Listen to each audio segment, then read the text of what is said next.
Hello, everyone. Hi, my name is Ethan Van Sciver, 27-year veteran of the comic book industry, world's most charming, elegant, eloquent, and yet humble man. Great big Star Wars fan and trusted member of the media. How are you all today? How are you? Yeah, hi. Cody Duffin says it's ghosted. Yeah, are people not getting my notifications anymore? Are you not getting notifications from me about when I'm streaming, when I'm going live? That's terrible. I do not understand. I don't understand why YouTube is treating me this way.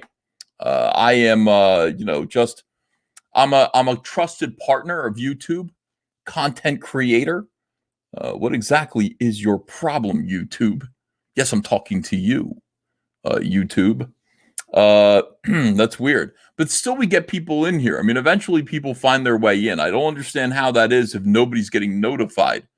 Vanessa L's here. She says, hail. Lama Giganti says, War Campaign is EFAPing the Mike Cry stream. It's awesome. Well, I would EFAP War Campaign, EFAPing the Mike Cry stream. I would stream snipe them, but I can't seem to find them. I don't think they're actually, are they doing the D Live thing right now? I can't stand that. D Live is absolutely worthless. I can't use D Live. And then not only that, there's nothing for me to watch later. How do I watch D Live videos? Can't explain it. Let's see. Medicare is streaming too right now. Everybody's streaming right now. I just got done doing a nice 2-hour interview with Eric July. Love that guy. Pretty nice. You know, we talked about things, and I think we got along pretty well. I think I'm going to have him on this show as soon as possible. Kamara says, check out SOS Onslaught newsletter cover by Simon Bisley. How did you get Simon Bisley? That's big. Simon Bisley is a very popular comic book artist. It is quite impressive that you got him to do the cover for your Comicscape book. Very interesting. All right, let me see here. What are we saying? Let's see. Don't be such a boomer, EVS. Okay, I'll try not to. They are D Live. Better not stream snipe that degeneracy. Oh, that's right. Yeah, they go to D Live in order to be more degenerate than usual. They're doing it's like an old stream, right? They're EFAPing the old stream where Doug made Mike cry. I see. Very good.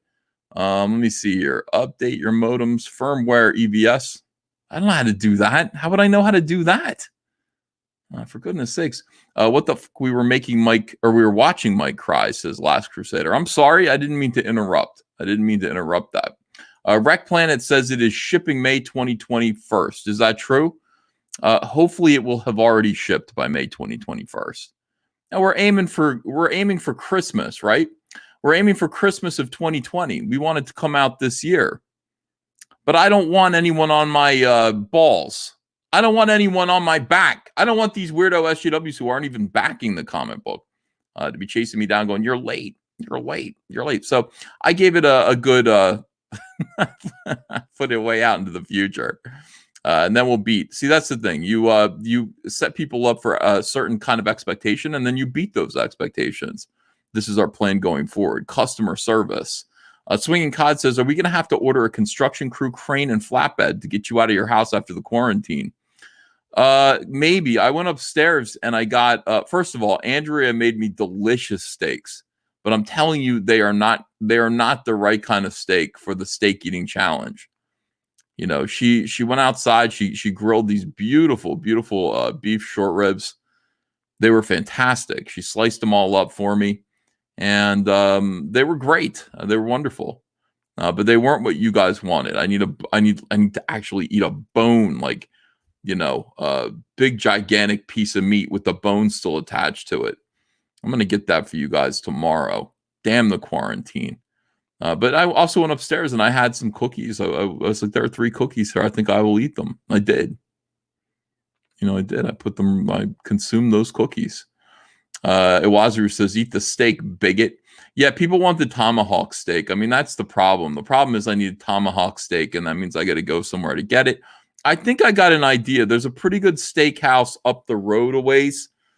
And I'll probably go there and see if they can make me a tomahawk steak carry out. Got to support my local restaurants. That's the one thing I learned from CB Sobolski. You got to support your local restaurants, guys. Ethan's got to eat a bone. My vegan hears. Oh, for these vegans. Let me see here. Frega. What's this here? Frega was right. Ribeye will be great for eating like a caveman. I have a couple of ribeye steaks. I got some fillets up there too that Andrea cooked. I mean, I could eat a filet mignon. I just palm it in my hand and eat it like that. But I don't think it's going to be the same thing. Teflon Ron says, how about a Rainbow Brute preview stretch goal? Now, I asked Andrea about that today. I said, you know what we could do is we could do a Rainbow the Brute ash can kind of preview thing and put that in Wrecked Planet. And she said, I don't know. Is it too confusing? Like there are two different, properties. I said, I don't know. But you made me doubt myself. So maybe I won't do that. Maybe if it's too confusing, I shall not do it. That is where we left it. I mean, I could do it, but I could definitely do that. I could put a Rainbow Brute ash can in Wrecked Planet. Wrecked Planet, by the way, doing very, very well. $422,975 as it stands. Yesterday I was at 418, and I said, boy, when we get to 425, let me refresh this and just see if we get this to 23. Oh, we did it. $423,040. I said, when we get this to 425, everybody is going to get a Chromium Salamandroid card. We've already got a Chromium Cyberfrog card coming. You're going to get a Chromium Salamandroid card added to your order. Everyone's getting these for free. Your order is getting better and better. You invested $25. Let's say you just bought this. You invested $25 in this comic book, this little comic book. It's already got a Chromium cover. It's coming with an extra comic book, a free comic book called Cyberfrog Heartsick Horror. That's coming along with this. You got 2 books instead of 1. You got a trading card called Family. You got a trading card called Spite. You've got a trading card called Cyberfrog Chromium. And now you're going to get a Salamandroid trading card. Once we get to, $2,000 more dollars, that's what you're going to get. All for just ordering this. And there's going to be more. People don't understand. There's going to be more. I absolutely love campaigning on Indiegogo. I love making things. I'm looking forward to this. Salamandroid Death's Sting. Salamandroid spin-off book is sitting here. You want to get a honeycomb box if you can as soon as possible. These are selling pretty quickly. 966 out of 2,500 claimed. We are going to be open. This campaign is going to stay open. We're going to do the 16 days. We're going to have a big closeout at the 16th day, at the 30th day once that closes. And then we're probably going to relaunch it for another month. And add a couple more items. But we're probably going to sell out of these honeycomb box sets. So make sure that you get one. If you get an executive honeycomb box set, which is pictured here, look how pretty this is. You're going to get one of everything. You're going to get one of everything in the campaign, so you don't have to worry about it. You've got a subscription to the campaign. And if I do a Rainbow Brute ash can, you're going to get that. It'll be in your box. You say, what is this Rainbow Brute thing doing in my Cyberfrog box? Well, that's what you get. That's what you get. It goes into the box with everything that you ordered. Wrecked Planet original art pages are for sale. Salamandroid original art pages are for sale. Join the Survivors cast. That's for sale. Sorry, we sold the Ides of March original cover art. That was on the first day. We're going to put up the Jay Lee original cover art pretty soon. You can get 10 copies of this book. You can get 2 of Wrecked Planet and Salamandroid here. We're selling those rather briskly. You can get a head sketch inside of the cover of the book that you order. You can get both comics, one of each, Wrecked Planet and Salamandroid. You can get Salamandroid Death's Sting. You can just get Jay Lee's Wrecked Planet variant cover. And this is the featured perk, the Executive Honeycomb box set. How fun is this? It is just so much fun. Hold on a second. Let me, you know what? From now on, I'm just going to automatically click. I'm automatically going to click the audio section. Hold on a second. Let me get rid of this. Got the head sketch. Oh, thank you, RR. Appreciate you. Appreciate you guys supporting and backing this campaign. While War Campaign is watching Mike cry back in 2018, I guess we're going to watch him cry again. Mike said that this campaign would never reach 500,000. I think it's going to. I think it's going to do that. And he said it would never get to 5,000 backers. I think it's going to. I don't want to sound, too sure of myself. I think it is going to get to 5,000 backers and beyond that. It's going to get to 500,000 and 5,000 backers. And then Mike will cry again. Let's watch this trailer.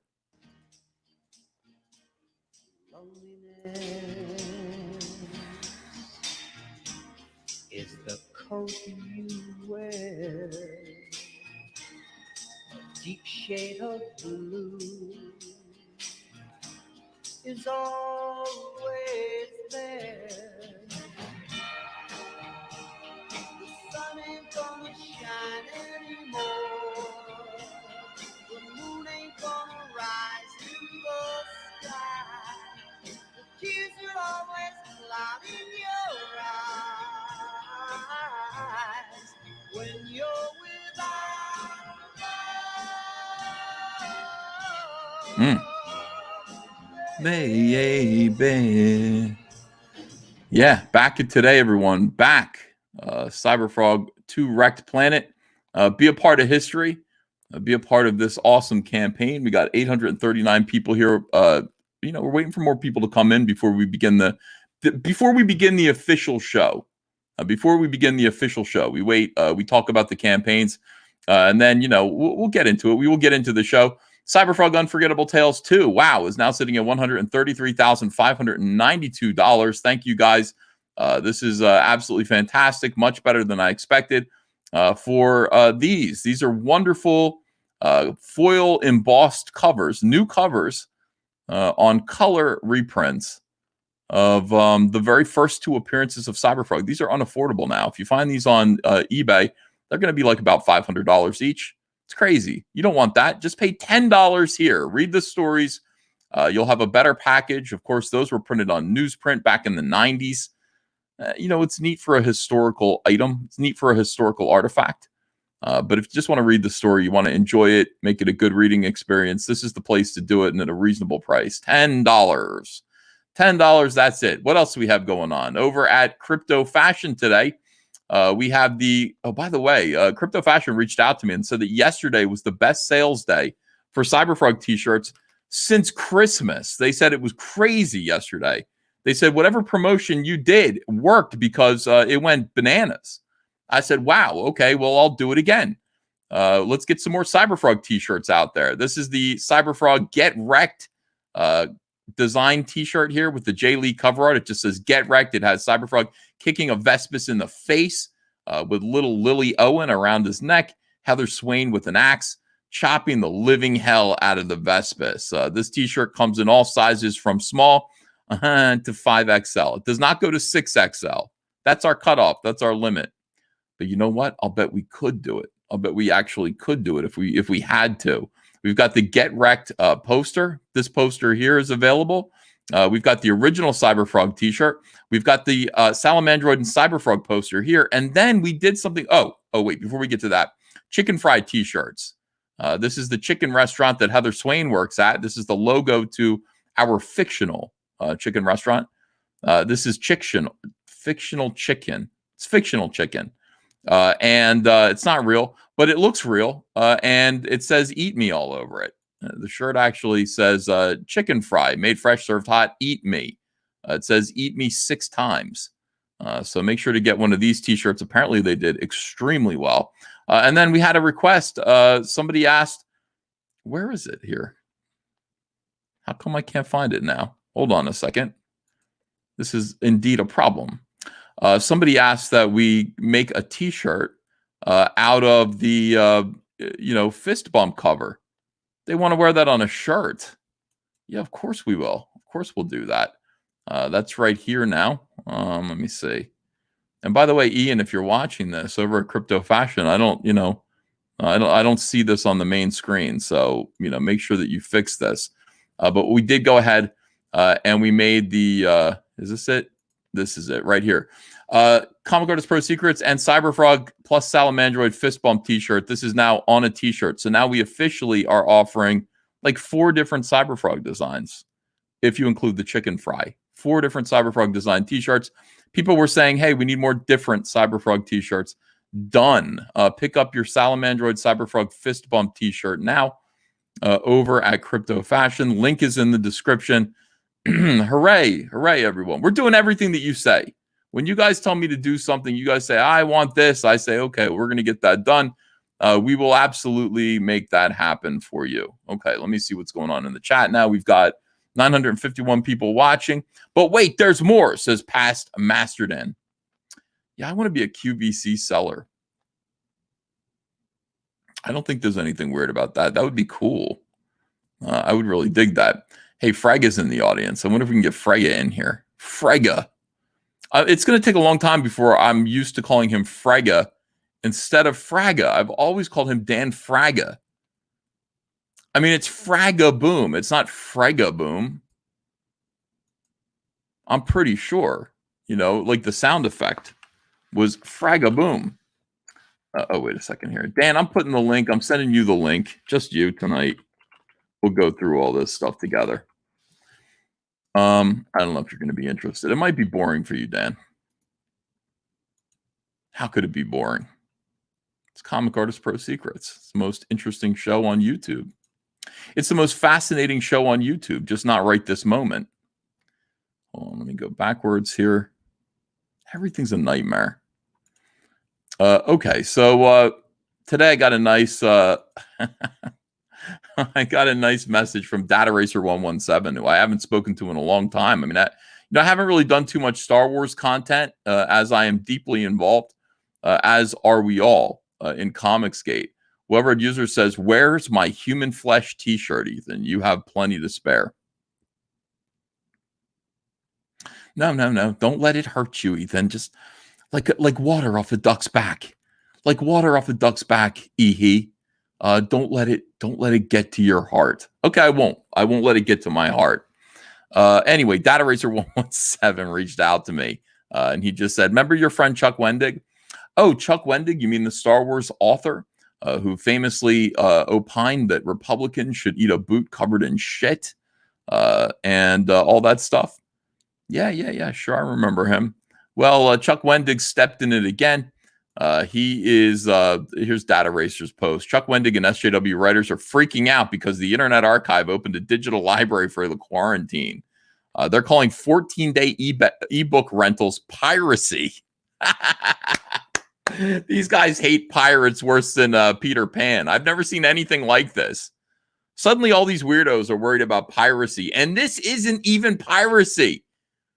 This is for disabled people who are trapped inside the house during an epidemic, you idiot. All right, look at this. SJWs want socialism, but not when it's my work being given away. Here's Chuck Wendig here. Look at him. He used to have all these like soy faces. Now it's we made fun of Chuck Wendig so bad. He got fired he got fired from Star Wars. He was writing Star Wars books. He was writing for Marvel. He got fired for telling Republicans to eat a boot covered in shit. It was a very strange, unusual moment in clarity for Marvel Comics. They said, well, we can't have this guy saying this shit. And by the way, he was being cheered on by Stephen King's son, like all these other authors, all the other weirdos, all the worst people in the world.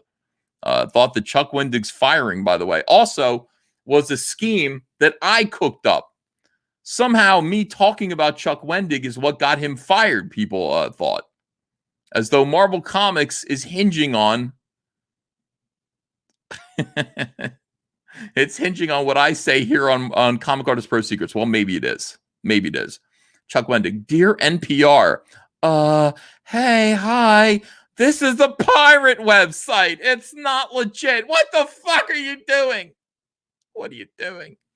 This is NPR. Library books may be a no-go these days, okay? Because you can't go to the library. Everyone, look, you're in your house.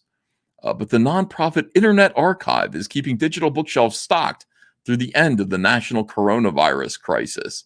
You got to be kidding me. He's panicking about this. Hey, you can come borrow some of our digital digital books here. If you want to, you borrow these digital books because you can't go to the library. People aren't touching surfaces. Can you imagine trying to like flip through books at the library, being around other people during the era of the coronavirus? Okay, we want to keep people at home, especially if you're disabled. Chuck Wendig says, they have my books on there for free, which is piracy. Libraries often offer ebooks, so please use those. Thanks. 2,643 stupid idiots liked this. You got to be kidding me. You got to be fucking kidding me. These people, by the way, you're going to hear more weirdness about piracy. As the comic book industry and publishing contracts. Everything's changing right now. You know, these noises, these sputterings that you hear about piracy. Oh my goodness, the pirate sites. It might as well sound like this: glug, glug, glug, glug, glug. Those are people drowning. They're going down for the count. Hold on a second. Let me let Dan in here. Frega-boom. What's happening, man? How are you? I can't hear you. So. You can't hear me. Am I muted? Am I muted? Nope. You can hear me now? Yes. Oh, great. Fantastic. Loud and clear. Excellent. How are you, sir? I'm good. The question is, how is Chuck Wendig right now? I don't even know who that was, man. I was just done watching Ben Richards be Running Man and kick ass on Running Man. It was great. Why aren't you paying attention to what SJWs are doing on the internet, Dan? It is your job to monitor SJWs. It's not my job to monitor them. It's my job to swat them like flies. They have. I realized after just a short stint of dealing with them, they are an algorithm of sameness. They come at you with the same shit, and I laugh it off. Same jokes, same shit, same arguments. I had one person post a thing about my video that I posted about being Comicsgate, saying, I know who this guy is without even looking at him. He doesn't want diversity. He gets mad when a cup size is made smaller. And I just said, that's just prejudice. What you just said is prejudice. All the things that you say that Comicsgate is what you just did. I'm more opposed to, if I want to draw the way I draw, you attacking me and calling me names when I'm just drawing pictures that I want to draw. There's no subtext to what I do. I do what I do because it makes me happy. And if I'm happy, you're happy. Except for that person. I'm not even trying to control you. You're trying to control me. That's how I feel about it. So I swat them like a fly. That's what I do. Could you catch them in chopsticks? After. That's the only thing I know how to do, man. You know? Beginner's luck. Beginner's luck. Beginner's luck. Yeah. All right. Well, let's go over this, Dan. And by the way, Young Rippa, I sent you the link if you want to come in here and join us tonight. That'd be wonderful. A lot of people are asking. They go, let Eric July come in here. Okay. Yeah. I just got off a long conversation with him. He's probably editing that video, but if he wants to come in here, man, he's got the link. And he's, other than Dan, he's the only one. No Cecil tonight. And no don't Cecil. You guys, what's he doing? I don't know. Don't you guys tell me to bring Cecil in here. I am not bringing Cecil in here tonight. Can you bring Cecil in? No. Oh, shit. What did I just say? God, I just got done saying no Cecil, Dan. I've been around my kids too long. It's almost like you're not listening. Well, you know, they say you take on the traits of the 5 people you're around the most, and I live in a household of 7. That means I'm going to either act like a child or like my mother-in-law or my wife, or I'm going to sit in here and act like Black Flag. So I choose to act like Black Flag. Swat them bitches. You got to act like Black Flag. You got to swat them bitches. Did you see that video that your boy Zach made about you? I did. In fact, I thanked him in the comments. I thought that was very kind what he said. If he doesn't like big badass gorillas and he saw mine and said, I'm okay with this, that made my day, man. That means I changed a mind, and that's what I'm all about, changing minds. You know, he's a hypocrite because his entire first book was about a big gorilla. Maybe he was trying to say this is how they should be done, you know? Who knows? What you were doing, then why didn't he do what you were doing? Because I he don't had know. a big gorilla. I mean, John Malin did a great job of drawing his big gorilla. I bet John draws a mean anything he chooses to draw. So yeah, I bet. I bet. I don't know why Zach is against monkeys. Well, they can definitely be trope or cliche. You know, you get a lot of grape ape, King Kong, Magilla gorilla. Magilla gorilla. Yeah, and then remember when DC did that whole line where it was like Superman as a gorilla? JL apes. Yeah, jail apes. Man, what a disgrace. It was very disgraceful. Yeah. But, somebody had the idea that if you put a monkey in a book, it's going to do really well. Well, Norman Rockwell used to say children and dogs always sold the cover, Yeah. Yeah. So I found that to be true, too. Let's see. I've never done it, though. I will try from now on to put children and dogs on Cyberpunk covers. Sergey Barangard says, after building up a new industry on the old one's ruins, where do you see yourself in 5 years? Prison. Prison. Nah, man. 5 years? 2025? Maybe next year. I don't. Do you mean like you're gonna? Oh shit, man! Like an infection. You said no Cecil. I asked for Cecil, and it was as if I did the I Dream of Jeannie. I specifically said no Cecil, and then magic, here he is. Are you on the air? Yeah. Hi. Oh, hello. We're on the air. What's up, We're rolling. Cecil? How are you, man? How you doing, Dan? Doing well, man. Thank I you. was watching Tiger King. How is that, man? I keep hearing all kinds of lovely things. It's Is it everything? It's pretty good. It's weird. It could have been done in a few less episodes. They kind of drag it, but it's definitely good. It's definitely awesome. it's just a bunch of fucking weirdos with tigers, and it just reinforces it. Anybody who ever fucking says, I need a leopard or something as their pet, you're like, you know what? And you just keep meeting people, and you're like, oh, this guy might be normal. And it's like, nah, he's got like a cult going on. It's like everybody's just weirder and weirder than the next. I love that shit. Anyway, I'm getting a tiger. Are you getting a gay partner in a Las Vegas act? Yeah, I heard there's a guy who's looking for a new partner out there. Don't tell about the fudge. Okay, let's see. Oak 1971 says Wendig needs to mate with a dull chainsaw. That's not nice. That would hurt. That would hurt poor Wendig. Yeah, eat a shit-covered boot, you fuck. Tell me about shit-covered boot. We're gonna find out about him in a second. Chuck Wendig. All right, you know what? Let's take a little detour here. Alex Halo says hilariously piracy help anime through the years, and manga companies are releasing thousands of manga for free online in Japan because of the virus. Yeah, but you wouldn't know that to talk to Chuck Wendig, who is seems to be anti-literacy. All right, hold on. We'll find out. We'll pull up an article here. All right, let's see. Bounding into comics is good. I mean, all right. So this is I'm gonna give Dan the quick rundown on Chuck Wendig so that you understand. This is something. Yeah, it got really, really weird when this happened. This is Chuck Wendig. He's making soy mouth here. Do not do this. Is that what I always thought that was? It's either the "oops, I crap my pants" or the someone said, "Can you smile like a donut?" and then they did this. Smile like a donut. It's a Soylent Grin, we call it. Okay. Soylent Grin. Okay. Soy boys do this. Soylent Grin. I like it. Hold on a second. Let's take another side view here. Soylent Grin. Let's look that up. This is Soylent Grin. Now, it's a phenomenon that is unique and pervasive in the soy boy community. What? Wait, this is literally you just Googled this. Yeah.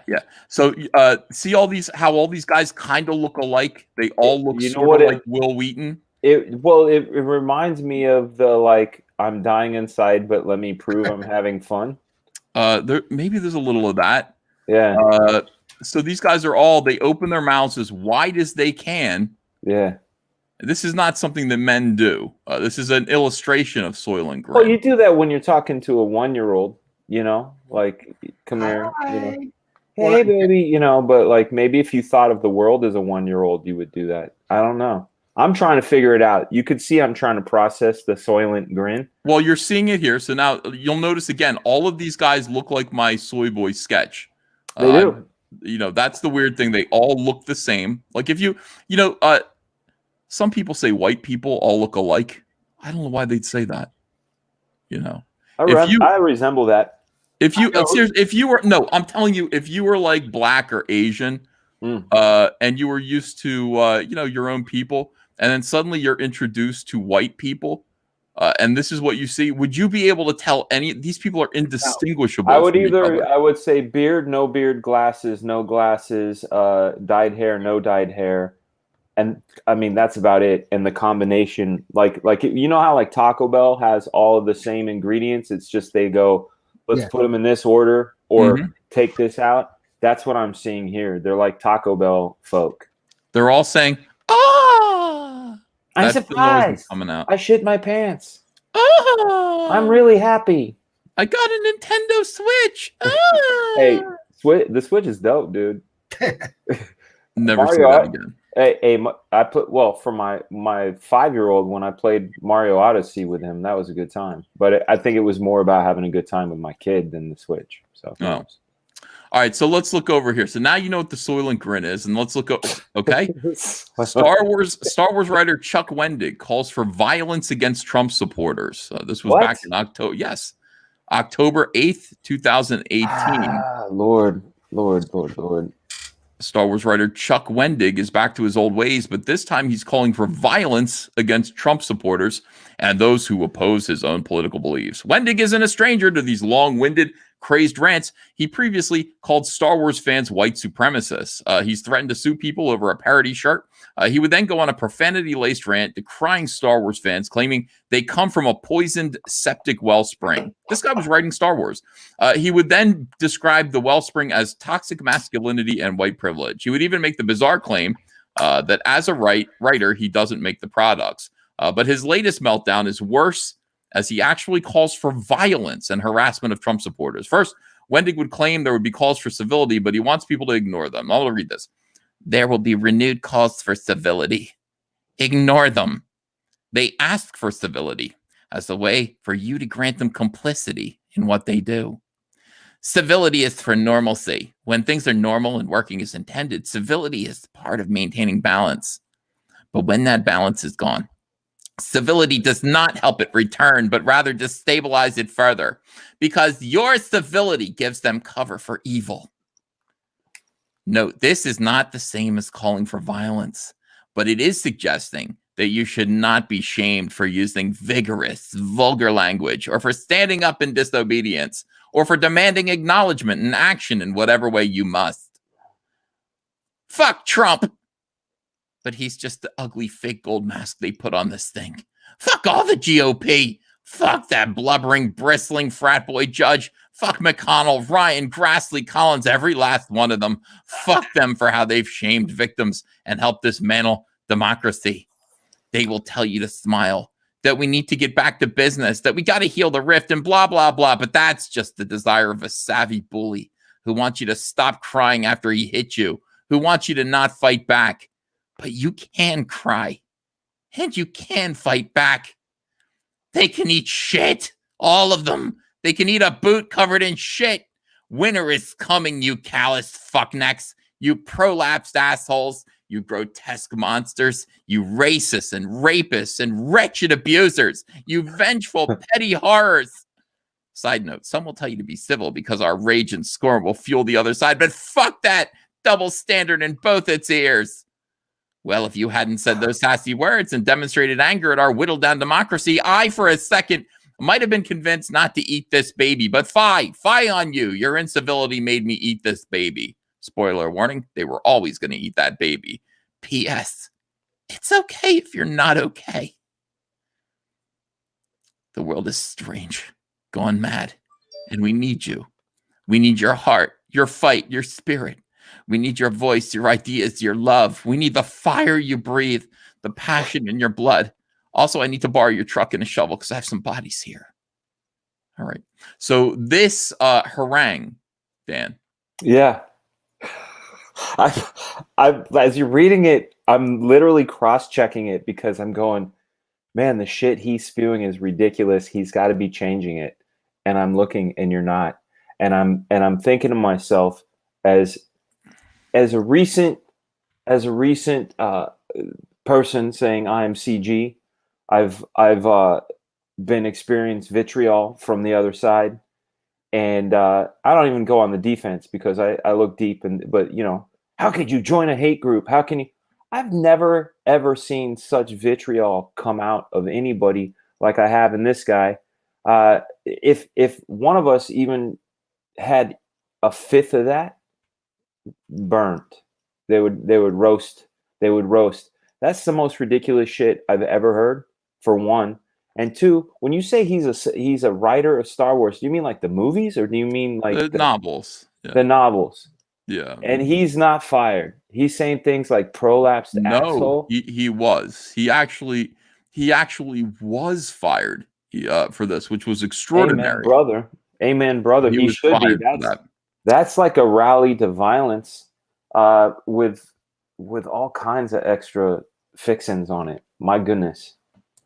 Yeah. Somebody who isn't around anymore. I wish I could find this video. I can't find it right now. But they actually took Chuck Wendig's rant. Yeah. And they put it to music, and it actually worked pretty well. They took it, and a few of Chuck's favorite things. Winter is coming, you callous fucknecks, you prolapsed assholes, you grotesque monsters, racists and rapists and wretched abusers. Yeah, it was great. I wonder if he was typing it to that music. These are a few of my favorite. Racists and rapists and wretched abusers. Yeah, really, really good stuff. So that's who Chuck Wendig is. And now, that's who he is. That's who he is. That's what he's known for, because he was fired for this. Marvel actually fired him off of the Star Wars Darth Vader series. And it was a big thing. Like, I covered it. I covered what he was saying, which is what I used to do. I would sit there, make a video instead of doing a live stream. I'll talk about things on a live stream. Make a video about it. They get 45,000 views. Right. And people knew what Chuck Wendig was up to. So Chuck Wendig was fired. Good. And then the Washington Post, wrote an article about how my channel is what got Chuck Wendig fired. Chuck Wendig got Chuck Wendig fired. That's correct. But they got to blame someone. Now, if I had gotten Chuck Wendig fired for that, I would just add it to my list of accomplishments, Dan, which have grown exponentially over the years. I'm a very accomplished man. You had a big touchstone milestone last night, didn't you? Didn't you hit like 2K audience last night? Last night we had 2,000 people watching the show. Cool. It was a big deal. It was a very big deal. So we appreciate that. Appreciate people coming in here now. We got 1,426 people watching so far tonight, Dan. This is the kind of audience that's going to drive Black Flag into six figures in one day. Oh man, yeah, man. You're setting my expectations really high. I'm hoping that I can take care of my crew. I'm hoping that I can sustain bringing out a second issue. I just got some inks in from the inker. They're not done, but we're working our butts off, and I'm cutting the video for. We're bringing it out Tuesday at 1 p.m. Eastern. I'm going to hold this up to the camera so you can see it, but I don't know if you could see that as good as it should be. It looks colorful, like it's weird. It doesn't that's funny how phones do that. But this thing's coming together. My colorist is coloring it up.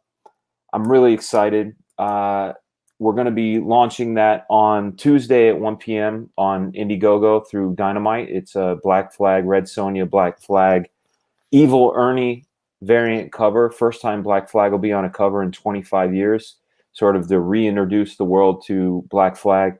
And then, of course, we're going to be launching April 25th and doing a whole pre-campaign going up to it. I actually did some B-roll footage out in the woods today for oh man, I gave up some of the secret sauce, but we're gonna lose you the way we lost Kelsey. Stop hanging out in the woods. No, man, it's cool, man. I got snipers. I got drones and snipers, so I'm good. You do have drones. I saw your drone footage. Yeah, that was pretty cool. Yeah. All right, so let's get back to this, Dan. Let's talk about what's going on with Chuck Wendig today. So Chuck Wendig is pissed about piracy. He is saying library books. He gets this article from NPR, not really a far right wing, not really a pirate. These guys aren't exactly into piracy. NPR. They say this: library books may be a no-go these days because you can't go to the library.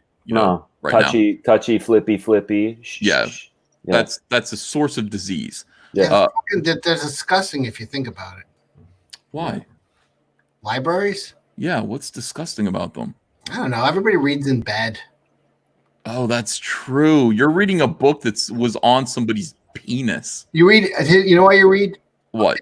On the toilet and in bed, and now. And now you're borrowing that. You know what's sad and why Uncle E reacted that way is you're not wrong. I'm like going through my head. I'm like, no, that's where I read. Yeah, you read in bed or on that's where I read. And now it's like 40 other people. You've been in that book has been in 40 other bathrooms and bedrooms, and now it's like, here you go. Oh no, it's so unsanitary. Yeah, that's nasty. That changes everything about libraries. Close them all down. Burn them. I know these librarians. I got into some fights with some librarians. On Twitter, I was fighting librarians left and right. Yeah. But you're right, Cecil. I should have hit him with that. Like, don't you understand that your books contain fecal matter and semen? Like, I mean, you've got guys reading books. If you find a hair in the pages of one of your books, some people call that a bookmark. Yeah, that's definitely a pube. Definitely a pube. 100%. Bedroom and bathroom. That's where you read. Or By even the worse, on the subway, which is probably filthier than anyone's bedroom and bathroom. Cecil, you're going to pre-read every copy of Cash Grab that goes out. Is that correct? Just for I'm going to lick each one. Wow. That's just a quality check from Cecil. So anyway, NPR reports library books may be a no-go these days, but the nonprofit Internet Archive is keeping digital bookshelves stocked through the end of the national coronavirus crisis. Here's Chuck Wendig. Dear NPR, hey, hi. This is a pirate website. It's not legit. What the f are you doing? They have my books on there for free, which is piracy.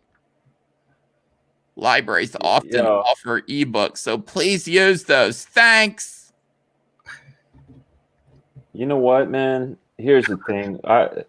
Denal was talking about the idea of digital comics, and somebody was saying how people don't collect TV shows and people don't collect records and music. Everything's MP3s and they keep them digitally and all this shit.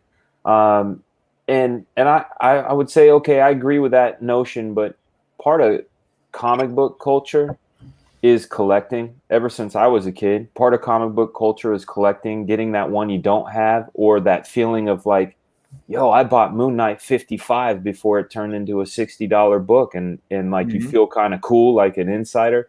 It's part of the culture. So I believe that a hard copy of a comic will always be sought after, even with digital out there. I know there's digital copies of my shit, and you know what? I don't care about it. Neither should fuck or whatever his name is, Chuck fuck Wendig. Yeah, he shouldn't care. What he just did is said the emphasis of my creation is all about me and not about you. If I know my stuff is out there, that means people are going to read it, and when all this is said and done, they're going to want to get their hands on an actual book. I often buy an audiobook. I enjoy that audiobook, and I go out and buy the real thing. It's just the nature, and maybe it's the old schooler in me, but this guy clearly has a problem with anybody pulling one over on him. He's not. Well, I mean, look, these are pennies that are meant to go in his pocket. These pirates are. You know what? It is true. Like, there are a lot of people out there that are like, I want to read an extensive novel, but don't want to pay for that shit. I want to steal it. And they're on the pirate sites, right? I mean, these are the guys who are downloading, entire novels for free because they're readers. These guys are voracious readers. Exactly. The percentage of voracious readers stealing shit is like got to be under 3%. Under 3%. If you're a reader, you're not. I mean, you're usually. If you're somebody who enjoys reading novels as a hobby or just as a pastime, you're probably not a thief. Probably not. That's right. Probably not. All right, so let's switch this. Now, here are the people. These are SJWs who are coming to the defense of Chuck Wendig. And we start off with Brianna Wu, trans Brianna Wu, who ran for the House, I believe, the House of Representatives. Dan, this individual had an idea. She, quote unquote, said, hey, nuclear weapons are good, but you know what would be even better? And this was part of her platform. If you drop rocks from the moon on Earth, they would strike the Earth at a force and magnitude far greater than any nuclear weapon would. We're talking about mass destruction. We should be building rock cannons on the moon and aim them at the Soviets, not the Soviets, the Russians. What? This isn't legit what she said. It is true, Dan. I know that you would think that I made that up because you're like, Ethan, come on. You are somebody who writes and traffics in fiction. And you would not there's no way that could possibly be true. The only way that could even be possible is if there was a rock dense. You know what? She's got rocks in her brains, and those are the ones she's thinking of, because there's absolutely no way you can get a rock from the moon to the Earth. Does she not know how physics and gravity and space? I think she does, Dan. And I think with the problem here, where Ethan has been, maybe bitten a little bit by the little green monster of jealousy. She's talking about a space trebuchet, a trebuchet already in space. Oh, something you've never thought Stop of. lying. Congressional candidate, moon colonizing companies could destroy cities by dropping rocks. Brianna Wu, a Democrat, surprise, surprise, claims that moon valuable military because rocks have the power of hundreds of nuclear bombs. As you can see, Brianna has studied this on her computer here. She's got multiple monitors, so she's like an expert. Yeah. Transgender issues activist and Democratic candidate for Congress said the advent of the space tourism industry could give private corporations a frightening amount of power to destroy the Earth with rocks because of the moon's military importance. All right, the moon is probably the most tactically valuable military ground for Earth. Rocks dropped from there have the power of hundreds of nuclear bombs. Dropped. Yeah. The word dropped is really what bothers me. Dropped. Like they drop them into space. Yeah, but if something doesn't have, that's why we're talking space. She's talking space trebuchet. We know it. You know it, Ethan. It couldn't be dropped. There has to be some sort of force projecting. No, she's saying drop. She used the word drop. Small space rocks can indeed do nuclear weapons scale damage if hitting the Earth at orbital speeds, but launching one from the moon, even setting aside issues of aiming, would still require escaping the satellite's gravitational field, a task that requires the power and thrust contained in a huge rocket. So science has actually debunked her claim. It was a good idea. Ms. Wu, blamed criticism of her on sexism. That's the danger of being a woman on the internet. What would you know? Also, wouldn't it burn up upon hitting our atmosphere? Yes. If it could reach it. Yeah. Okay. So she says, you all can make fun of that statement, but it will still be true. She said, this is why the militarization of space is so dangerous. Okay, Dan. So that I say this to say this. You know what bothers me about this? What? She wasn't always a woman, and I'm surprised she would say something like that. Good point, Cecil. It's actually technically this person was born a man, and they're still that stupid. And that's on stupidity is universal, man. I mean, shit.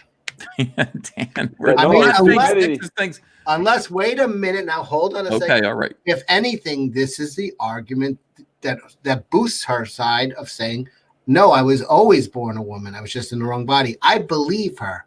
Mm-hmm. If anybody was born a woman, it was Brianna with the space rock theory. It solidifies that. I 100% agree. Brianna Wu says, I have to say something. A lot of you are going after my friend Chuck Wendig after this. But it is the most reasonable thing in the entire world for a writer to want to get paid for their work. And he is completely correct. This person, Annie Bellette, says, please take this down. This site is stealing living authors' work. Baba Pritt says, take this piece down. It's piracy.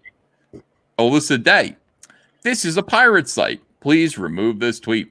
Or those of us who try to feed our families by writing will have to donate to NPR out of our budgets. These guys are coming down hard on NPR here.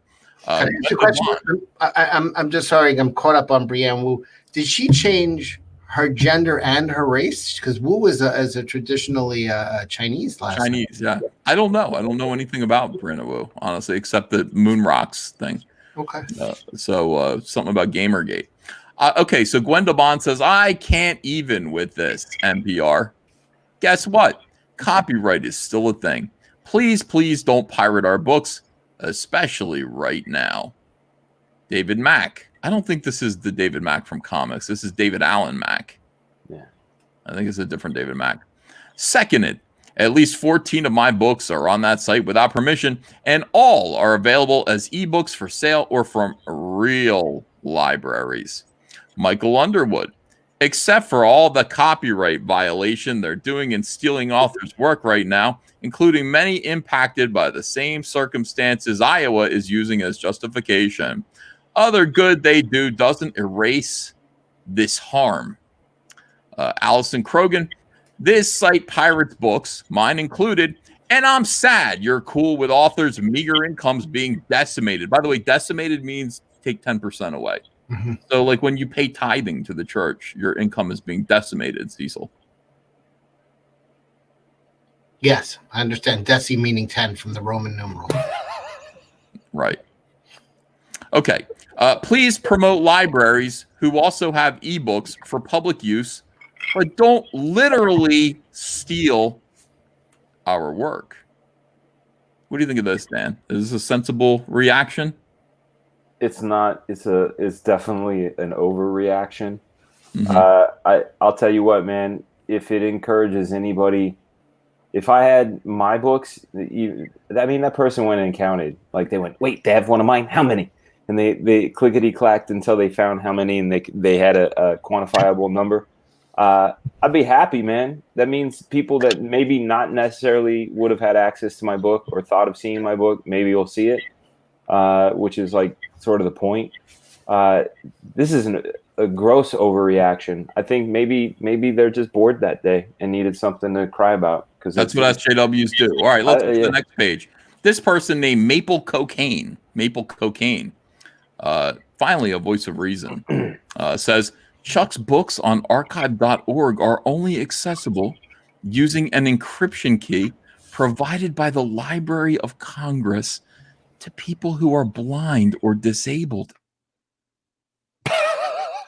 Fuck this guy. Maple Cocaine goes on. I searched a couple of other authors in the thread complaining about their books being pirated by the Internet Archive. And all of them were only available in DAISY format to borrow, not keep, like a fucking library. One last thing. There's also an exception in copyright law which allows libraries to freely create and distribute accessible copies of copyrighted literary works for disabled people. So literally, Chuck Wendig is fighting a government program to provide audiobooks to the blind and disabled during a time of disease. I want to give Maple Cocaine extra claps. I don't know if Maple Cocaine they exhibit the kind of behavior that I would hope for. I had this conversation today with Matt Yackey, the guy coloring Black Flag, and I said the interesting thing about the internet and the interesting thing that I've noticed about just the web in general is so many people take things for face value. Like they read a tweet and that's the fact. It's that tweet. They don't go deeper. Piracy. It's piracy. Yeah, it's piracy. Oh my God, outrage. And then they go, I'm going to react upon this one thing that I saw. Maple Cocaine, You looked into it. You looked into it, and you found the facts, and that's how it be. Let's read this again. Chuck's books on archive.org are only accessible using an encryption key provided by the Library of Congress to people who are blind or disabled. First of all, Ethan, may I thank you right now, because you reading this tweet is such a helpful service, because not enough blind people read this today. I'm happy to provide an audio, a reading of it is just audio. I don't throw the word hero around enough, but what a hero to do this. Thank you, Cecil. I'm called a hero plenty. Very rarely do I say, "You're right, I am a hero," but this time I will say, "You're right, I am a fucking hero." And it's about time that the blind and the disabled, people who ordinarily would not get to read Maple Cocaine, shaming Chuck Wendig, humiliating him, pulling down his pants in front of the cheerleaders and laughing at his little penis. Metaphorically speaking, I have provided the audio so that they can actually experience his humiliation. And you're right, it is heroic of me. What a blessing. By the way, decimate does not mean take 10%. It means to divide by 10. So if you have an army of 50 and it gets decimated, you're left with 5. That's not true. Is that true? Yeah, that's true. All right, maybe you're right. Fuck my brain. All right, here we go. Now here comes the shitstorm against Chuck Wendig. Now they're gonna make him eat that shit-covered boot. By the way, Doc Swift says incorrect, Cecil. It means kill 10%. I was right. Cecil, you're dumb. So. People are saying Cecil's making shit up. Hold on. Nah, fam. No, decimate is 10%. Cecil is correct. Kick Cecil. Somebody says Cecil is wrong, says everyone else. Decimate. Cecil, you moron. EVS is correct. Verb, to kill, destroy, or remove a large percentage of is the first historical. Kill 1 in every 10. You're right. Shit. Fuck you. Thank you. All right. Thank you. All I ask is to be correct 100% of the time. Let me see. Nobody denied it. I didn't look at all the translation. You know what the Latin word for hero is? Sandwich. It's vir, V-I-R. And sir, you are a hero. Thank you so much. A vir, bro. A vir. All right, so here's Chuck Wendig being forced to eat a shit-covered boot. This is when his day went wrong. Dr. Kiki Sanford says, isn't the Internet Archive working with libraries on the Open Library Project through implementing controlled lending, one book, one download of in copyright materials? I haven't heard of them pirating. Chuck Wendig, they have my books on there for free, which is piracy. That's a good response. It's a good response, Chuck. Yes, a job they have assigned to them by the U.S. government. This is the digital preservation.gov partners. United States government is allowing people who don't have much. They're blind, they're disabled. To read Chuck's books for free. Chuck doesn't like that. They have my books for free. It's piracy. Belligerence. Pebble in the lounge. What is this word? Longue durée? What is that? I don't know. Everybody's more sophisticated than me. The Internet Archive is not a pirate website. You cannot download modern books. It's a digital library. All the authors who are still not in public domain, who are available through libraries, have got their money for those books. I can borrow books from Internet Archive, but I cannot download them. I can just borrow them. Only books prior to 1923 can be downloaded. You are mad at a library, Chuck. Heck, at least be mad at Pirate Bay if you are going to be upset by torrenting. Are there thefts from Internet Archive where you can download stuff? Probably. And this guy goes on to hold on. Is there more that I can read? Jay says, this is the most misinformed take I have ever seen. The Internet Archive does not harm authors and is only extending lending periods because publishers are notorious for fucking libraries over. And they want to make sure that people have reading material during a fucking plague. That's the capital part is embarrassing there. That's the where you get yelled at for being an asswipe. So that's That's why Chuck Wendig didn't have a good day today, Cecil. Yeah, well, he's getting ripped off. He's getting decimated.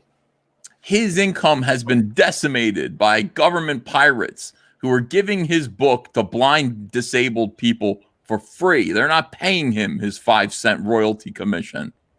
You know what, Chuck? Next time you see a blind guy with a cup out, take something out of it.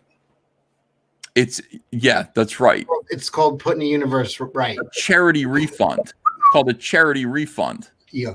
You know what I mean? You drop something, you drop a coin, you take a bill. That's how you do that. I like that, Cecil. Yeah, that's what I do. Thank you for all that you do. Is that called the cash grab? Cecil, yeah, what is that? you are a remarkable human being. Thank you. Now, all right, let me remind people. Let's refresh Cyberfrog Wrecked Planet right now and see how it's doing. Cyberfrog Wrecked Planet, Cyberfrog 2 Wrecked Planet. We're working on getting to 425,000 so that I can add a Salamandroid Chromium trading card to everyone's package. That's so far. So that's like 3,534 Salamandroid Chromium trading cards that I'm going to make and insert into your box. I'm going to insert a Salamandroid card into your box if you back this campaign, and we get it to 425,000. So we refresh it. Look at that, 423,000, nice even number, $500. We're $1,500 away from it, Cecil. Man, you're very close. You're gonna hit 5,000 backers, man, and Freddy Krueger is gonna eat his words, right? I think so. Yeah, I think we'll have a few people who will be sad. You know what? Most people will be happy when I succeed. Yeah. There will be some people who will be sad, though, Dan. No. You know what, man? I'll tell you, the salt of tears is a great marinade. That's all I have to say. It is, I do enjoy a little bit of salt, with my frog book. And I think a lot of people do. If you enjoy salt with your frog book, make sure to back Cyberfrog Wrecked Planet.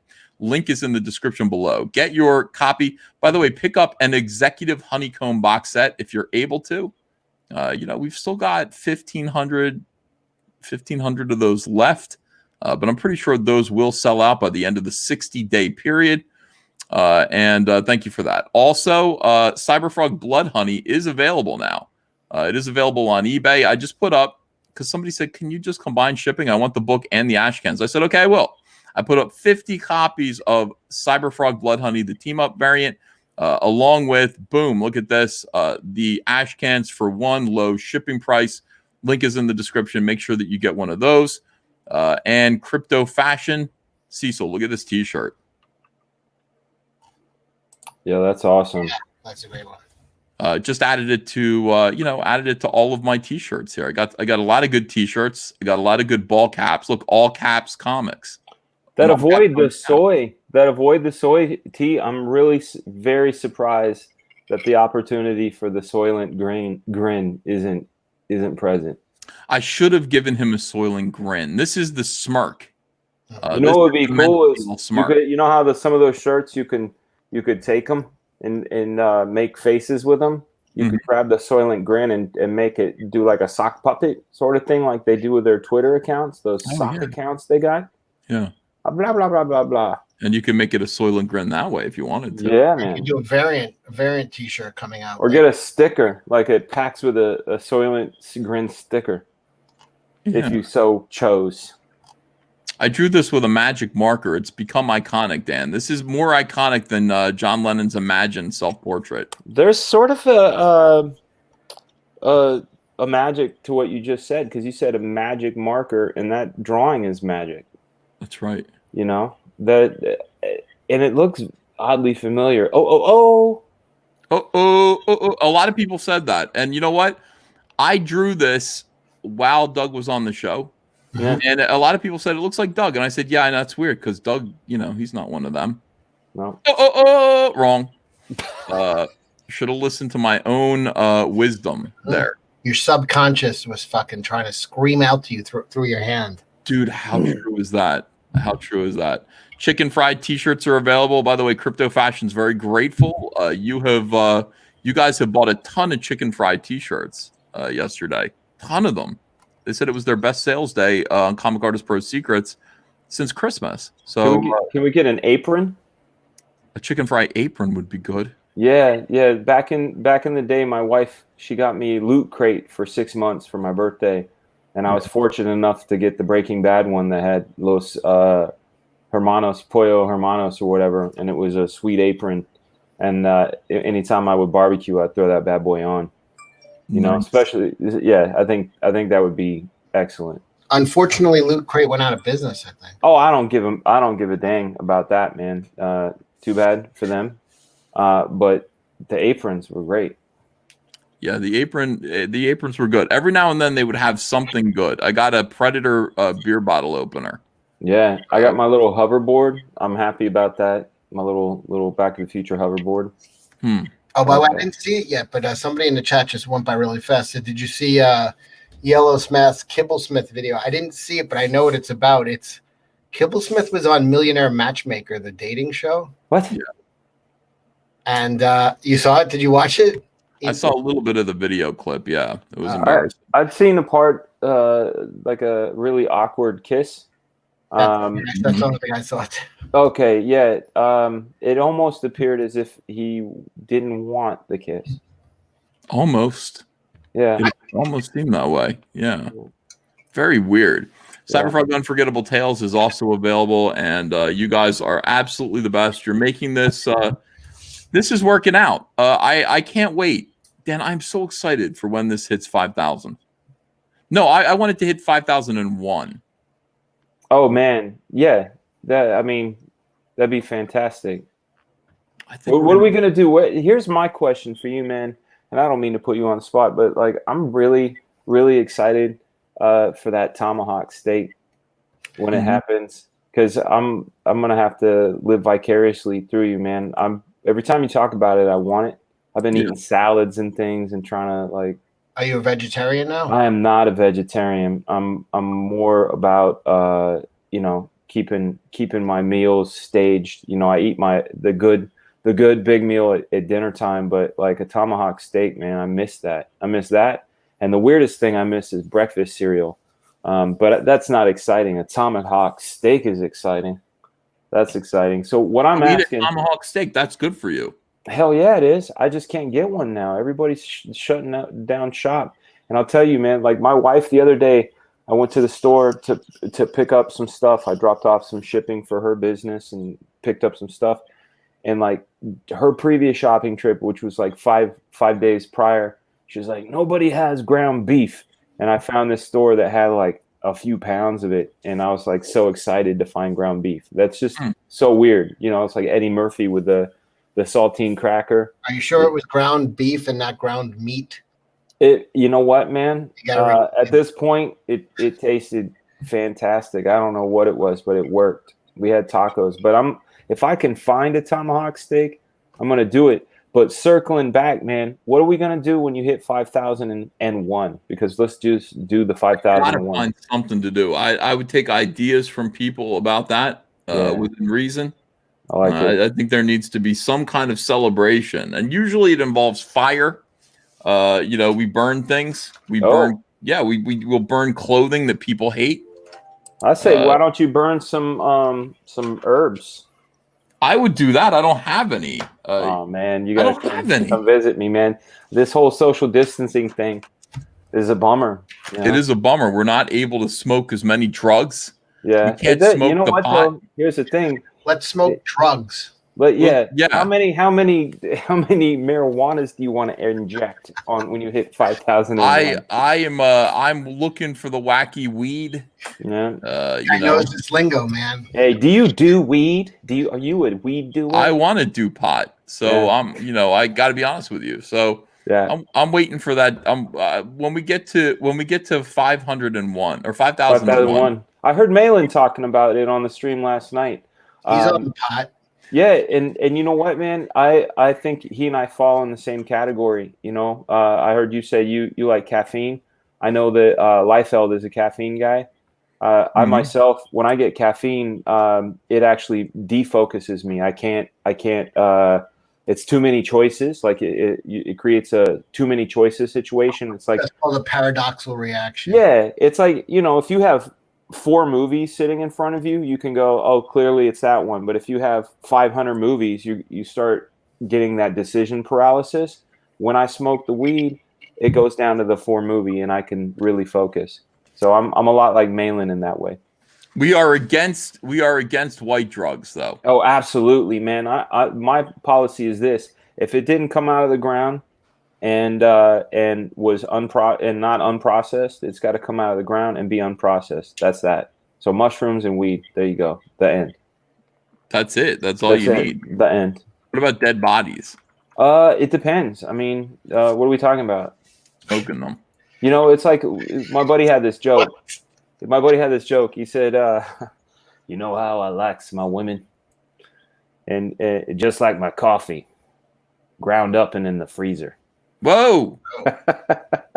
That's crazy. That is that sounds like dark. some Dark. Gail Simone stuff. Bingo wings. Brand new from Geek Chorus, by the way. Anna eats like a fly and can breathe out her eye on the Jack Show.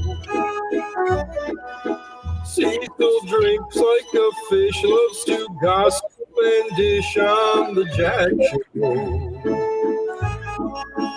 Kelsey's on, then he's gone. Is he lost in a swamp in Louisiana?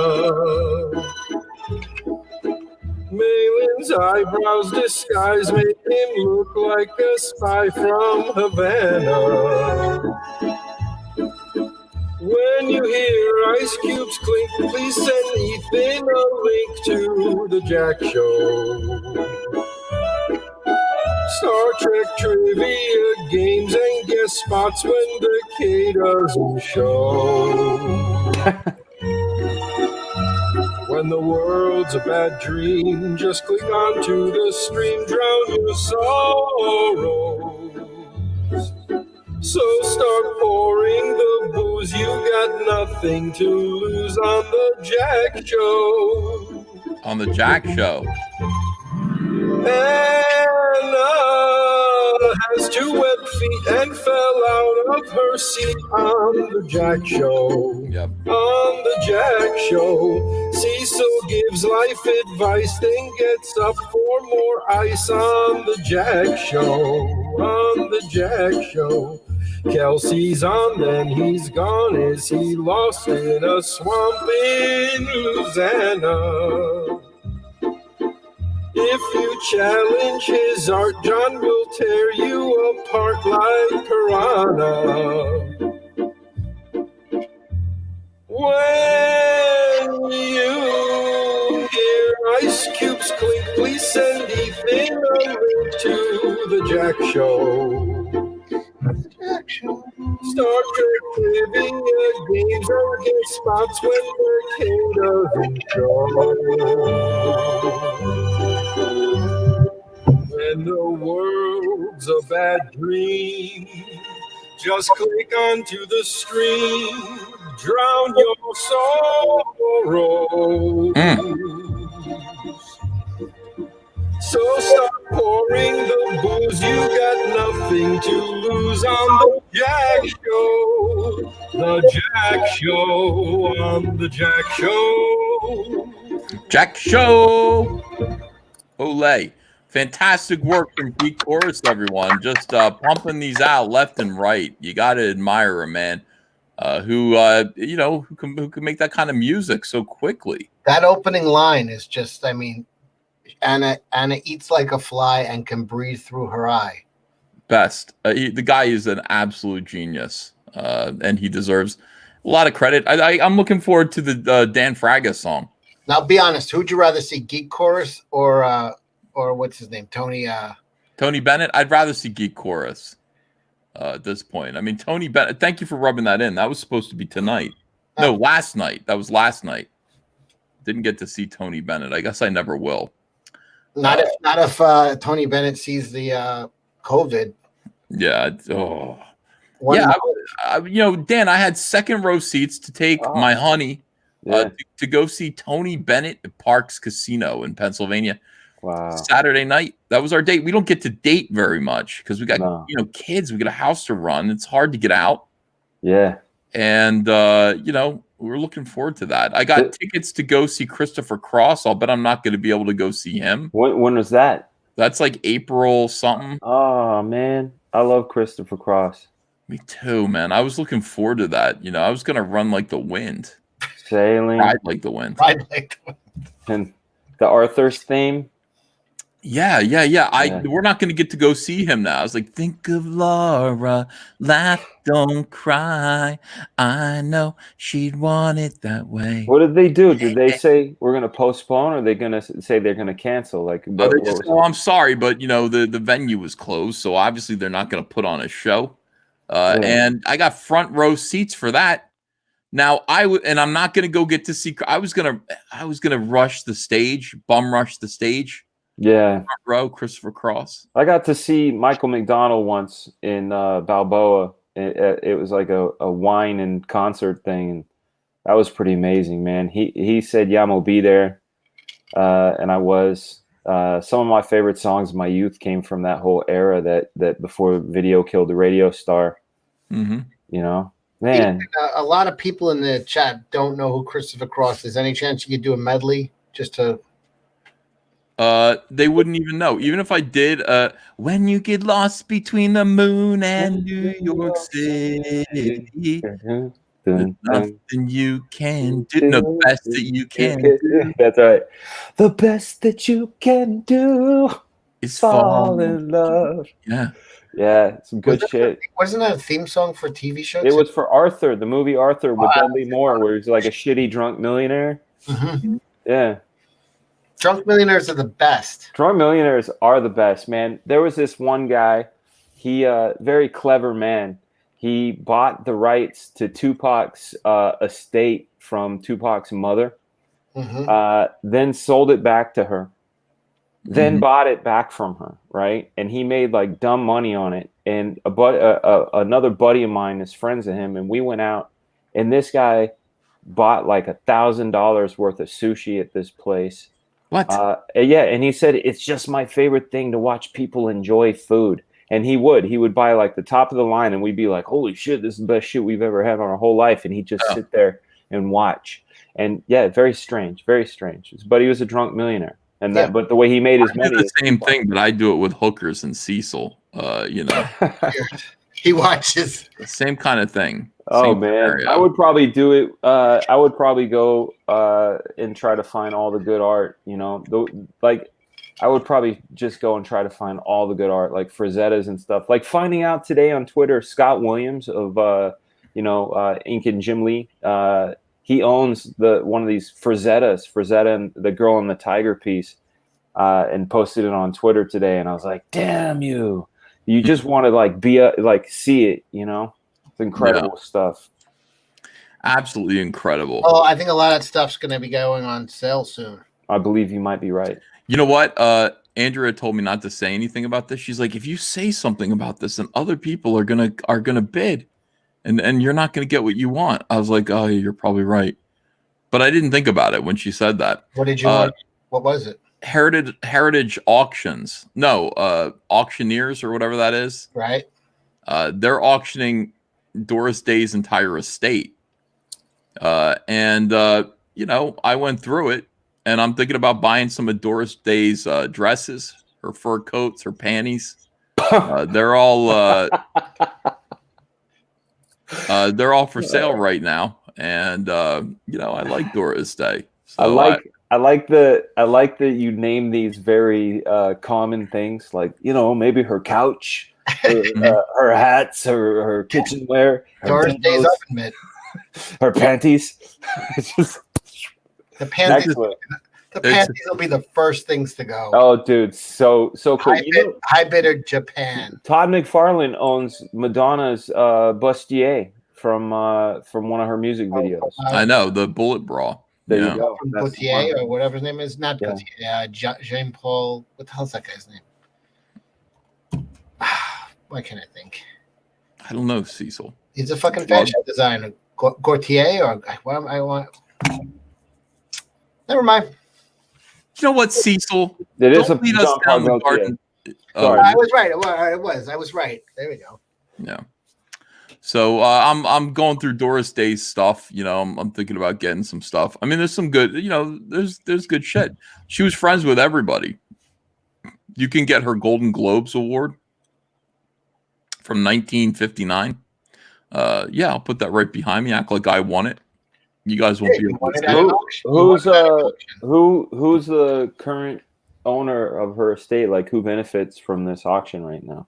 I guess her family, but I mean, like, you know, her son Terry Melcher was Charles Manson's intended victim on that night. Did you know that? I had no idea, no clue. Terry Melcher, who hung out with the Beach Boys, Dennis, and wrote a lot of songs with Daryl Dragon. These guys all connect together. You've got Dennis Wilson, the drummer for the Beach Boys. You've got Terry Melcher, who is who's Doris Day's son. And then over here, you got Daryl Dragon from The Captain and Tennille. He's the captain. And these three guys are hanging out with Charles Manson, the Manson family. So when you hear, do that to me one more time. Yeah. It's creepy when you think about Sharon Tate. Mm-hmm. Really fucking spooky. So, yeah, I'll put that in your head. Thanks, man. So, sure. So, in any case, they were mad at Terry Melcher, the Mansons, because Terry said, I don't want to give you any more free shit, hippies. Stay away. And Charles Manson said, we're going to come take your free shit. What would he call him? Fascist. We're going to come take your shit, fascist. And he came over to Terry Melcher's house, but Terry Melcher didn't live there anymore. Sharon Stone lived there. Sharon Tate. Oh, Sharon Tate, not Sharon Stone. Lived there with what's his name? The director. Yeah. Roman Polanski. There we go. Roman. And then Brad Pitt and Leonardo DiCaprio live next door, right? That's right. Yeah. That's how that shit went down. So they were trying to kill Doris Day's kid. And they were not able to kill Doris Day's kid. So they just killed whoever was there. You know, because they were like they were mentally prepared, and it's like Thomas Jane in Boogie Nights. He's like, "Nah, I came here to do what I came to do," and they just are like, "Kill them all." Yeah. Crazy. That's Crazy, man. Most of that was true, but it went differently in real life. I'm thinking about getting. Doris Day has 2 fur coats. I want to wear them. One of them is a coyote fur. Oh, whoa! Crazy. You're gonna wear a coyote? How are you gonna do that though, man? Like, I'll be like that guy in a little coat, But if she has a polar bear coat, that might be a better. Yeah. I just want to wear, like, Doris Day is an animal rights activist. I mean, like, what she would like decry fur and abuse to animals, but she still had her fur coats, I guess, from the 50s, and they're going on auction. So I would like to own Doris Day's fur coats. By the way, I was saying before, for you, Peter. If you put her Golden Globes behind you, you could say you won them. Yeah, you did. Yeah, on an auction. Mm-hmm. And Globe winning. What website is that right now? Golden Globe winner Dan Fraga. He won them from an auction. In any case, Andrea said, don't tell people because they're going to bid on the things that you want. Yeah, man. Like, I don't want to lose the house dress from you get egg roll. We lost a lot of people. Everybody ran over to the auction site for Doris Day's belongings. Yeah. I can only think of 3 people whose stuff I'd want. And it could be something simple like, this was Bruce Lee's favorite lucky coin or something, or Bruce Lee's jacket that he wore on a Tuesday. Like Bruce Lee, Michael Jackson, Prince. I have a Jack Kirby pencil. I have a pencil from Jack Kirby that was given to me by his wife. So I have my Kirby. I have one. Like if I had my Infinity Gauntlet, I need a Michael Jackson, a Prince, and a Bruce Lee. Oh, I see. Yeah. You could get that. I'm sure. I would like an Elvis, Marilyn Monroe, and James Dean. Oh, man, you're going way back. And that's power, man. That's some magical items, man. That would work in an Infinity Gauntlet. If you had like things from those people, those 3 people. All I want is Keith Richards' liver. It's working right now, man. It's unavailable. Plate is full. People are saying I need an Orson Welles moo-moo. What makes you think I don't have one Now already? look for Orson Welles items. That might be a better fit. I have one. I have one of his jackets. Do you really? Yes. How does it fit? I'm wearing it now. You have one of his Ernest and Julio Gallo empty jug that he fucking polished off on set. Oh, Yeah. man. People say you can't spell Elvis without EVS. That's correct. I proved that when I went to Graceland and I took a picture behind that big Elvis sign, and then I just blacked out the L and the I, so it's just EVS. The best picture ever, man. You got to go to Graceland for that shit. Well, I guess you don't. It doesn't matter if you do. Ladies and gentlemen, DC Comics decision spark retailer concern over coronavirus plans. Now, of course, DC Comics, I announced this yesterday. We were talking about this. DC said, hey, some of you people are going to sit around and wait for Diamond to get their act together, open up again and ship comics to people. We're going to be proactive. We're think for ourselfers. We're going to look into this and we're going to use some other distributors. We're going to change everything. Right? You know, Diamond isn't working anymore, so we don't consider our agreement with them to be intact. We consider it to be null and void. Now, because of that, retailers are mad. Let's find out what these retailers say. Rich Johnson, March 29th, 2020. While a number of comic publishers have announced they are suspending or restricting publication physically and digitally, DC Comics announced last night that they're going to use multiple distribution options to get their comic books out into the world, physically and digitally, which means a new printer, new distributors. The printer is no big deal. I don't understand why that's something that Rich is harping on here. Big deal. New distributors, venues that are still open, and Comixology Kindle. Retail venues could include comic stores that are not yet shut down, bookstores or mass market stores more widely open for essential items. There's been a lot of concern about these plans raised by the more outspoken retailers, like this guy right here. How the hell he get in there? I don't know, but he can't get out again. Oh my god! You know, this is the definition of painting yourself into a. Mm-hmm. Please buy the book. I got to get out of here. Is that at a flea market? Where the fuck is in California, they had this one. It's called Frankensons, and it's like a little flea market, and that's the size of the shops in there. Yeah. Am I back yet? You're back. Okay. Here we go. All right. So, which does raise the fear that the obsession of certain comic book fans may lead them to travel from one shutdown state to another state in search of a comic book, or from one sold-out store to another, potentially spreading the coronavirus as they go. These filthy comic fans spreading the virus everywhere they go. They're like library books, those animals. I know.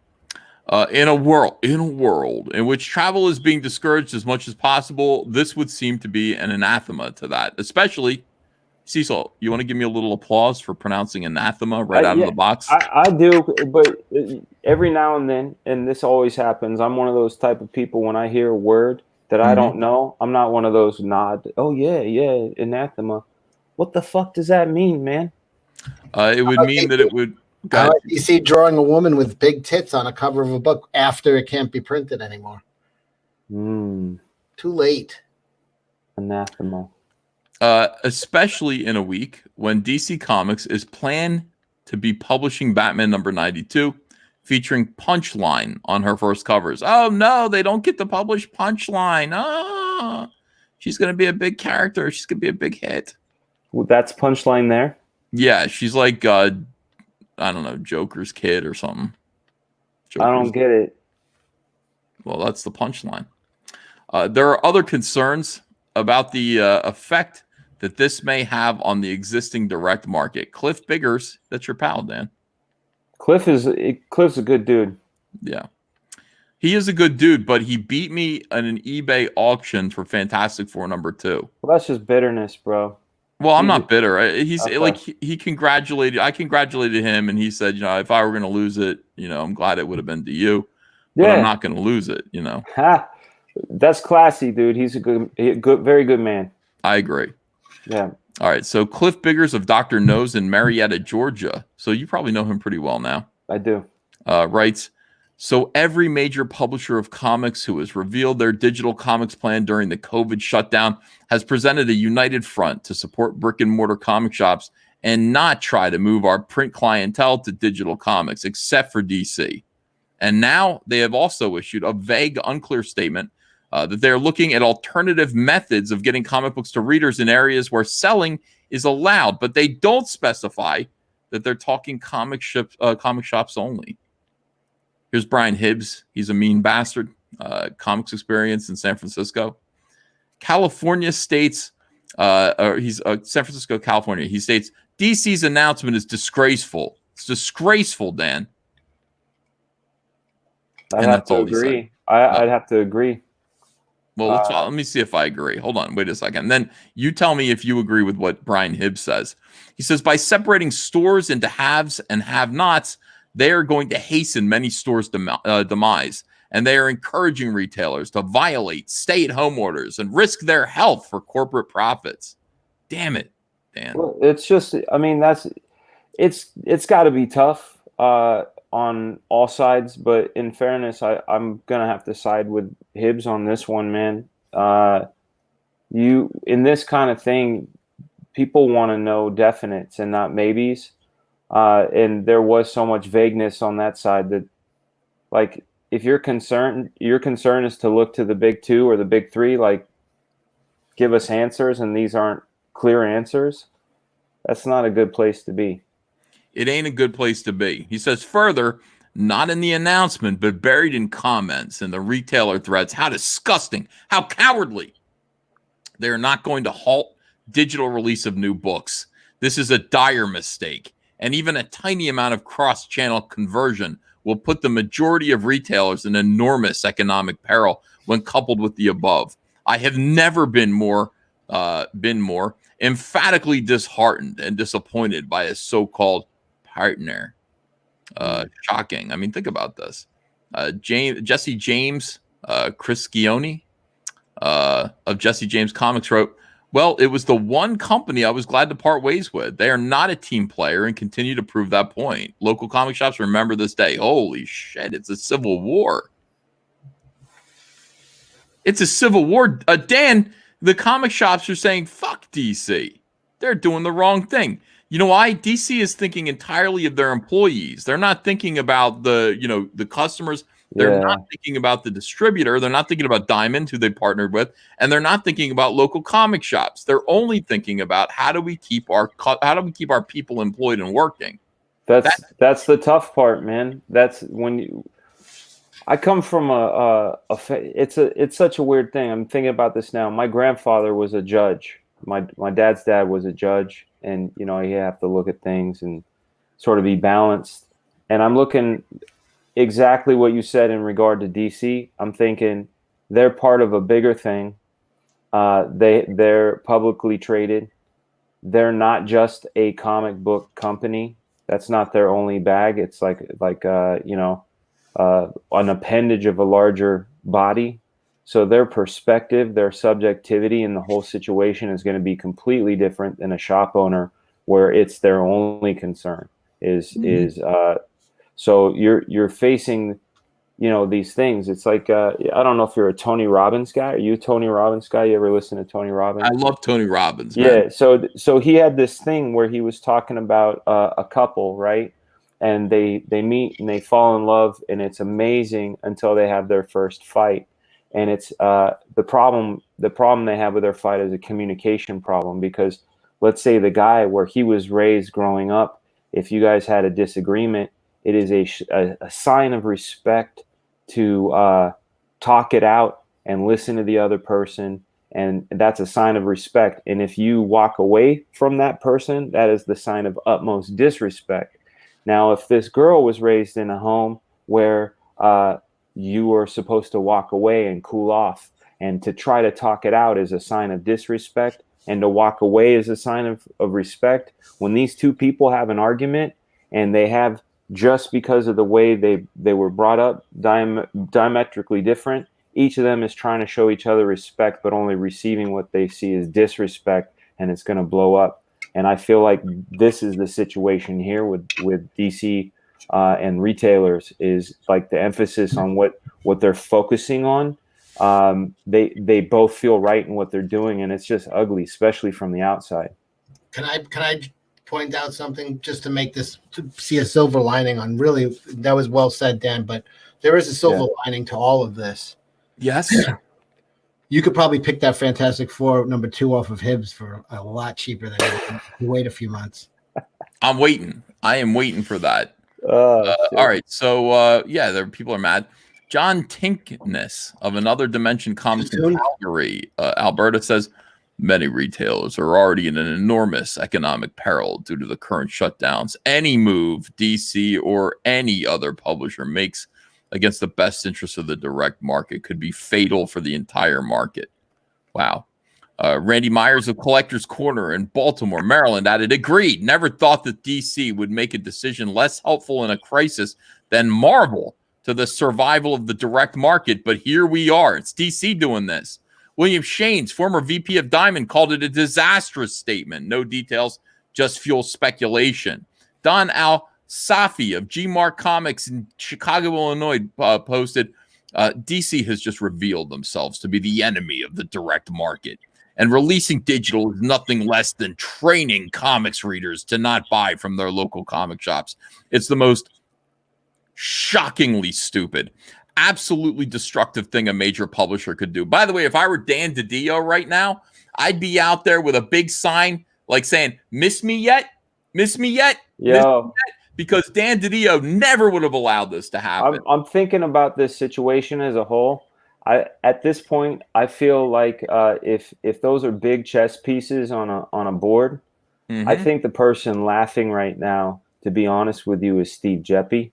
I worked for Diamond before I broke into comics. I was working a few jobs, and one of them was working at the Diamond warehouse in Hayward. And I know the size of that particular warehouse. I don't know what they're like in other warehouses, but we served the Bay Area. You know, Brian Hibbs' shop. We served Brian Hibbs' shop and all the people of San Francisco, Oakland, all that area. Those warehouses are massive, and they could let's say a bunch of stores shut down in the Bay Area. They could still receive product from all publishers probably for a good 4 or 5 months and stay open and can accommodate. And I really feel like perhaps Diamond shutting down is the big crux in this thing. Like, you know, in a traffic jam, there's always that one asshole that fucks it all up for everybody. I believe it's Diamond, and I think Geppi is just laughing his ass off right now. Amazing. Let's see. Lawrence Doherty of Larry's Comics. Larry's Comics. That's Larry there. In Chelmsford, Massachusetts, states, DC hasn't really told us their plan. They plan on alt distributing comics at some date. Every DC comic that goes on sale digitally is a sub only at my shop forever. I don't boycott. I'll get customers anything that they want. Yes, even if it's Batman. If I was DC, I'd make Batman #92 digital only this Wednesday. There's no better book on the market to find digital ceiling with. That's true. That's very true. There's no better book to betray the direct market and Comics Pro with. Betray them. Let's not forget, on the forums we've been booted from, we were told a crackerjack team of Comics Pro members were working behind the scenes with DC for a solution for retailers. They own this. Damn, dude, he's blaming other retailers at Comics Pro. So it looks as, at least, if there's a lot of blame to go around, possibly not the punchline DC Comics was anticipating. Dun, dun, dun, dun. This is it. I mean, here's the good news. The good news is, guys, and I know many of you are looking to me to tell you what the good news is. The good news is that even though you might not be able to get Batman comics anymore, Lone Star, Heart of the Hero, sketch variant cover. We probably have 15 different variant covers are available on Indiegogo right now. This is my Lone Star sketch variant with the original sketch from Mike S. Miller. Got a pretty mouth. Got a pretty mouth there, Cecil. These are always going to be available. You really don't even need to worry about anything else as long as you can get your... You know, Ethan, I learned something about at least that particular comic. They are not collectibles.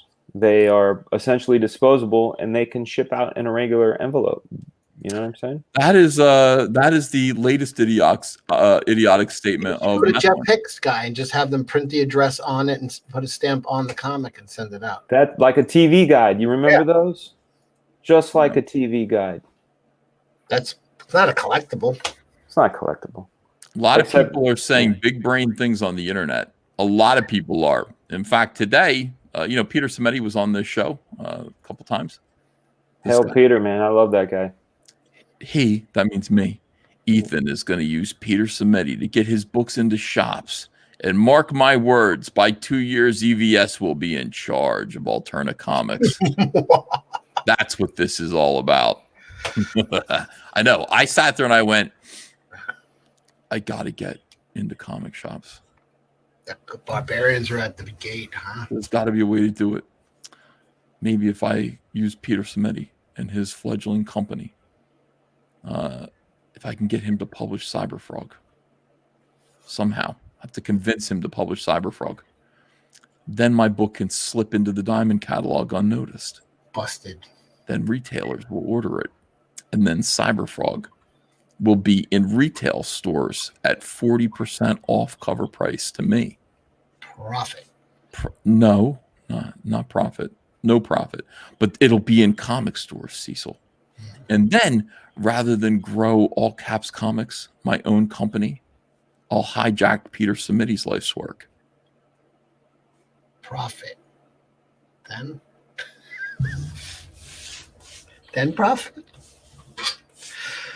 It's diabolical, but that's not. I don't put anything past you. I mean, might have been what you've been working on the whole time. Yeah, be my friend, so I can steal everything that you've done. How do you feel? Like, are you all red-handed and stuff? Because man, what do you mean? I'm saying, like when you get all caught, you're like, yeah. A little bit flushed, sweaty. Yeah. Weird. They figured me out. I really thought that I'd put one over. But these guys, they're too bright for you. They're too bright for me. They're too bright for Cecil. They know that it is impossible to get your comic book into stores. It's impossible for us. They know that is the aim of Comicsgate, to get our books into comic book stores, Cecil. But we've been thwarted thus far. Peter Simeti is the key. Alternate comics is the key that we've been looking for, to sell our comics at 40% off retail. Make partners out of these comic book stores and get our books sold, possibly returned to us at a loss. Damn it. A lot of people in the chat are yelling at me, Ethan, you evil Barstard. I think that's a place on the way to Las Vegas. Yeah. You got to go to. You got to read super chats, Ethan. People are yelling. Oh, people are yelling. All right, let me read some super chats. And thank you guys for sending them. Thank you so much for sending me super chats, even through this, when you guys have figured me out and my evil plan. Sorry, Peter. Sorry, Peter Simeti. All right, let's see here. I'm pro-Simeti. These guys are anti-Simeti. Yeah, I love Peter, man. He's a good dude. I met him for the first time at Terrificon. I liked him. I liked his crew. I like his business model. I love newsprint, man. I think newsprint is cool. I think he's got a thing that works for him, and I admire him for it. I admire his bravery and the shit that he's had to put up with on Twitter, man. All-star. He's got to be shredded by now. I mean, it's like massive reps with lightweights, This is the thing. I mean, if people who are Comicsgate, and Dan, you're discovering this too, if you can get through this initial, and by the way, it'll keep going. Like they haven't stopped coming after me. They're gnats, bro. That's what I was saying earlier. Like, just you're gnats. I grew up on a chicken farm. And one of the things I used to do, like, because, you're bored as shit in the 70s and 80s, you're looking down, and chickens move kind of algorithmically. They're very predictable. After a while, you look at them, and they're like almost like mathematical programs, Chickens. I grew up on a chicken farm. And like at this point, like at least the interactions I've had, it's like go back to the Taco Bell thing. It's a selection. We can go down this road, this road, this road, and you're going to go down this path. And like every single one of these avenues is the same fucking avenue that every one of you goes down. So wait, you never said what you did when you were bored as a teenager on a chicken farm. With the dude. Well, it's a really giant plus, man. No, you're thinking some dirty thoughts, bro. No, I'm saying I had this radio that would pick up TV signals, so I would listen to TV shows and cartoons, and I would basically stage them in my mind, and it really helped build imagination and visualization skills. But yeah, being on a chicken farm is very boring. But watching the chickens, you realize like that's what I'm saying about these Twitter folks is they're very chicken-like. Chickens come from a can. They were put there by a man in a factory down. We fried chickens, man. Tell us more about chicken fried box, because that's the one I got, and that's the one I'm like, I can't wait. I wish there was like a scratch and sniff fried chicken smell, you know? Like I'm stoked about it. I'm excited about fried chicken scratch and sniff stickers. Yeah, I bet we can find it. Ethan has that smell. If you scratch I do. If you scratch me, I smell like fried chicken. I love it. Swinging Cod says, are we going to have to order a construction crew, crane, and fly? Oh, I read that one. Chris Arcel says, I'm looking at your beard, and I have to say, if you shave off the part on your chin, you have a really good, friendly mutton chops beard. 1900s. Oh, yeah. Like a pugilist. You could look like a Civil War general type of. Just got to shave out the bottom. I'll do it. Jeg says, Uncle E, did you catch Snyder's Vero watch-along commentary of Batman v Superman? That man respects his fans and the source material. Snyder Cut is film Comicsgate. Well, we're going to talk about that tonight. The Great Renzine says, where can I send my art for you to see for consideration? Twitter. Amateur Ant says, make Cyberfrog puzzles, glue them together, and frame them on the wall. Okay. Louis posters. Yeah, that's what I thought I was kind of already doing that, except for the breaking them part. Louis A. Harmio says, at 500K, Ethan dyes his hair chrome. That's an idea. Well-read user 1 says, where's my human flesh t-shirt, Ethan? Any word on when I can get my Blood Honey comic, says Doremicom blog. Pisces Gal says, Chuck Norris caught COVID-19. COVID-19 is now under quarantine. Barb Rogers Gun Girl says, Robert Seffer or EVS? Hard decision. Hail Fraga. A lot of people like Fraga. Sergey Berengard. After building up a new industry on the old one's ruins, where do you see yourself in 5 years? Fraga, where do you see yourself? In 5 years? Yeah. I feel like there's a few things, man. More comics, more music, more content. I'd like to take anything, like if there's any extras from Black Flag Beyond Pain for itself, expand upon the universe that's in my library. I've got like a notebook with like 45 ideas and a lot of experience over the past 10 years that I can bring forward into the next 5. So just more comics, more content, more everything, just more of it. Hoth Rebel 86 says he's lying. Jesus. Who's lying? You. Oh, I'm lying. Yeah, okay, you're lying. Okay. Dead or in Paris? I don't know. What do you want? What do you want? Let's see here. They don't believe anything that you're saying about your future. Oak 1971 KD9 NXQ. Wendig needs to mate with a dull chainsaw. Alex Halo says, hilariously, piracy helped anime through the years, and manga companies are releasing thousands of manga for free online in Japan because of the virus. Legkig said, hey guys, just want to say what it do. Now, Dan, when somebody asks you what it do, you say it do what it do. Okay. What it do? You know what we'd be doing, man. Or it is what it is. Yeah. You know what it do? It is what it is. I like that too. Yeah. CJ Corella is a new member. Thank you. You're going to receive a Rumblebee trading card. Jason Koppinen says, "Hail Caesar, hail Comicsgate, hail War Campaign." Big Nugget joined the channel. Big Nugget will receive a Rumblebee trading card. Sheen, Eric Hellion says, "Dan, your artwork is up there with the best, brother." Oh, thank you very much. I draw every day. I encourage people to draw, create. If you're not someone who draws, you write. If you sculpt, if you paint, if you make music, if you craft, just make stuff. I think if you do it, it's like a muscle. So I give credit to a lot of repetition. Yes. Let's see. I agree with that. Finn Frog says, "Hail salad, but not Chuck Winded's word salad toss." Well Hung and Dung says, "EVS could take any 16-year-old girl in a fight." I've said that over and over again. You said you could take multiple 16-year-old girls. But what if it was someone who identified as a 16-year-old girl, but they were not? Well, I don't know. I mean, that's a good question. But what I'm saying is this: I keep seeing 16-year-old girls kicking ass. Beating up middle-aged men, with machine guns. Hit girl and stuff. Hit girl. I'd beat her ass. Do you think there's a 16-year-old girl on this planet that could beat you up? No. A 16-year-old girl on this planet does not exist that I could not beat up. And by the way, put me to the test because I'll beat all your asses. Like, I just want to say, teenage girls out there, you want to come at me, come correct. I will beat you down. And there's no doubt about it. I'm not afraid of any of you. You do your little karate, wah, wah, wah. I'll knock you to the floor, ground and pound. What if they have weapons?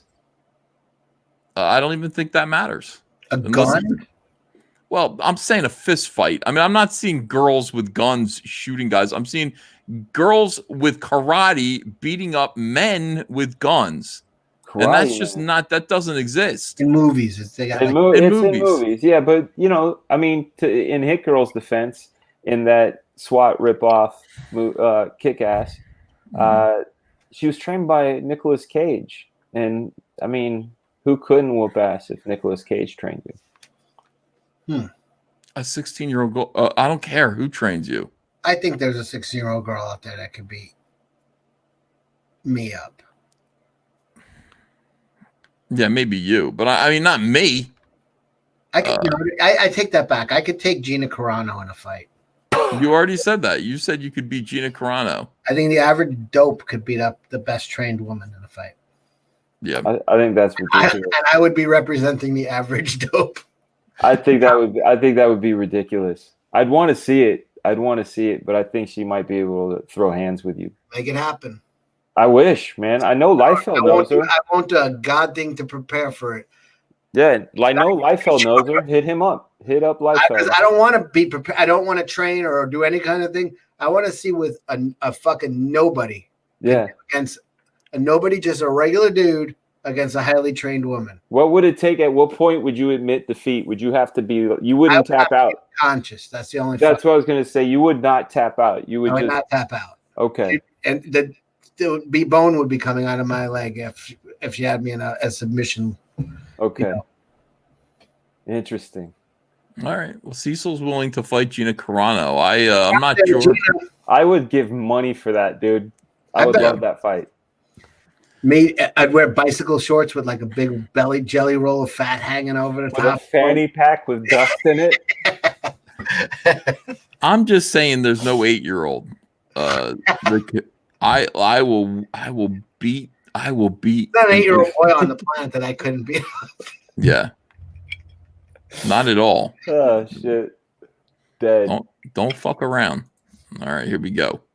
KCC says this guy is a walking Dunning-Kruger case study. I think that's Chuck Wendig.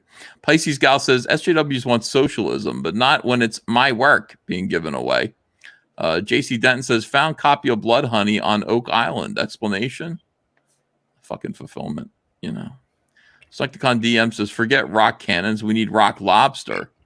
A lot of people want Cecil to do his awful Fred Schneider impersonation. I wasn't a rock. It was a rock lobster. Wait, is he from B-52s? Is that who you you guys both nailed it. I knew who you were talking about. Yeah. If you see a painted sign at the side of the road. Yeah. If you see a faded sign at the side of the road that says 15 miles to the...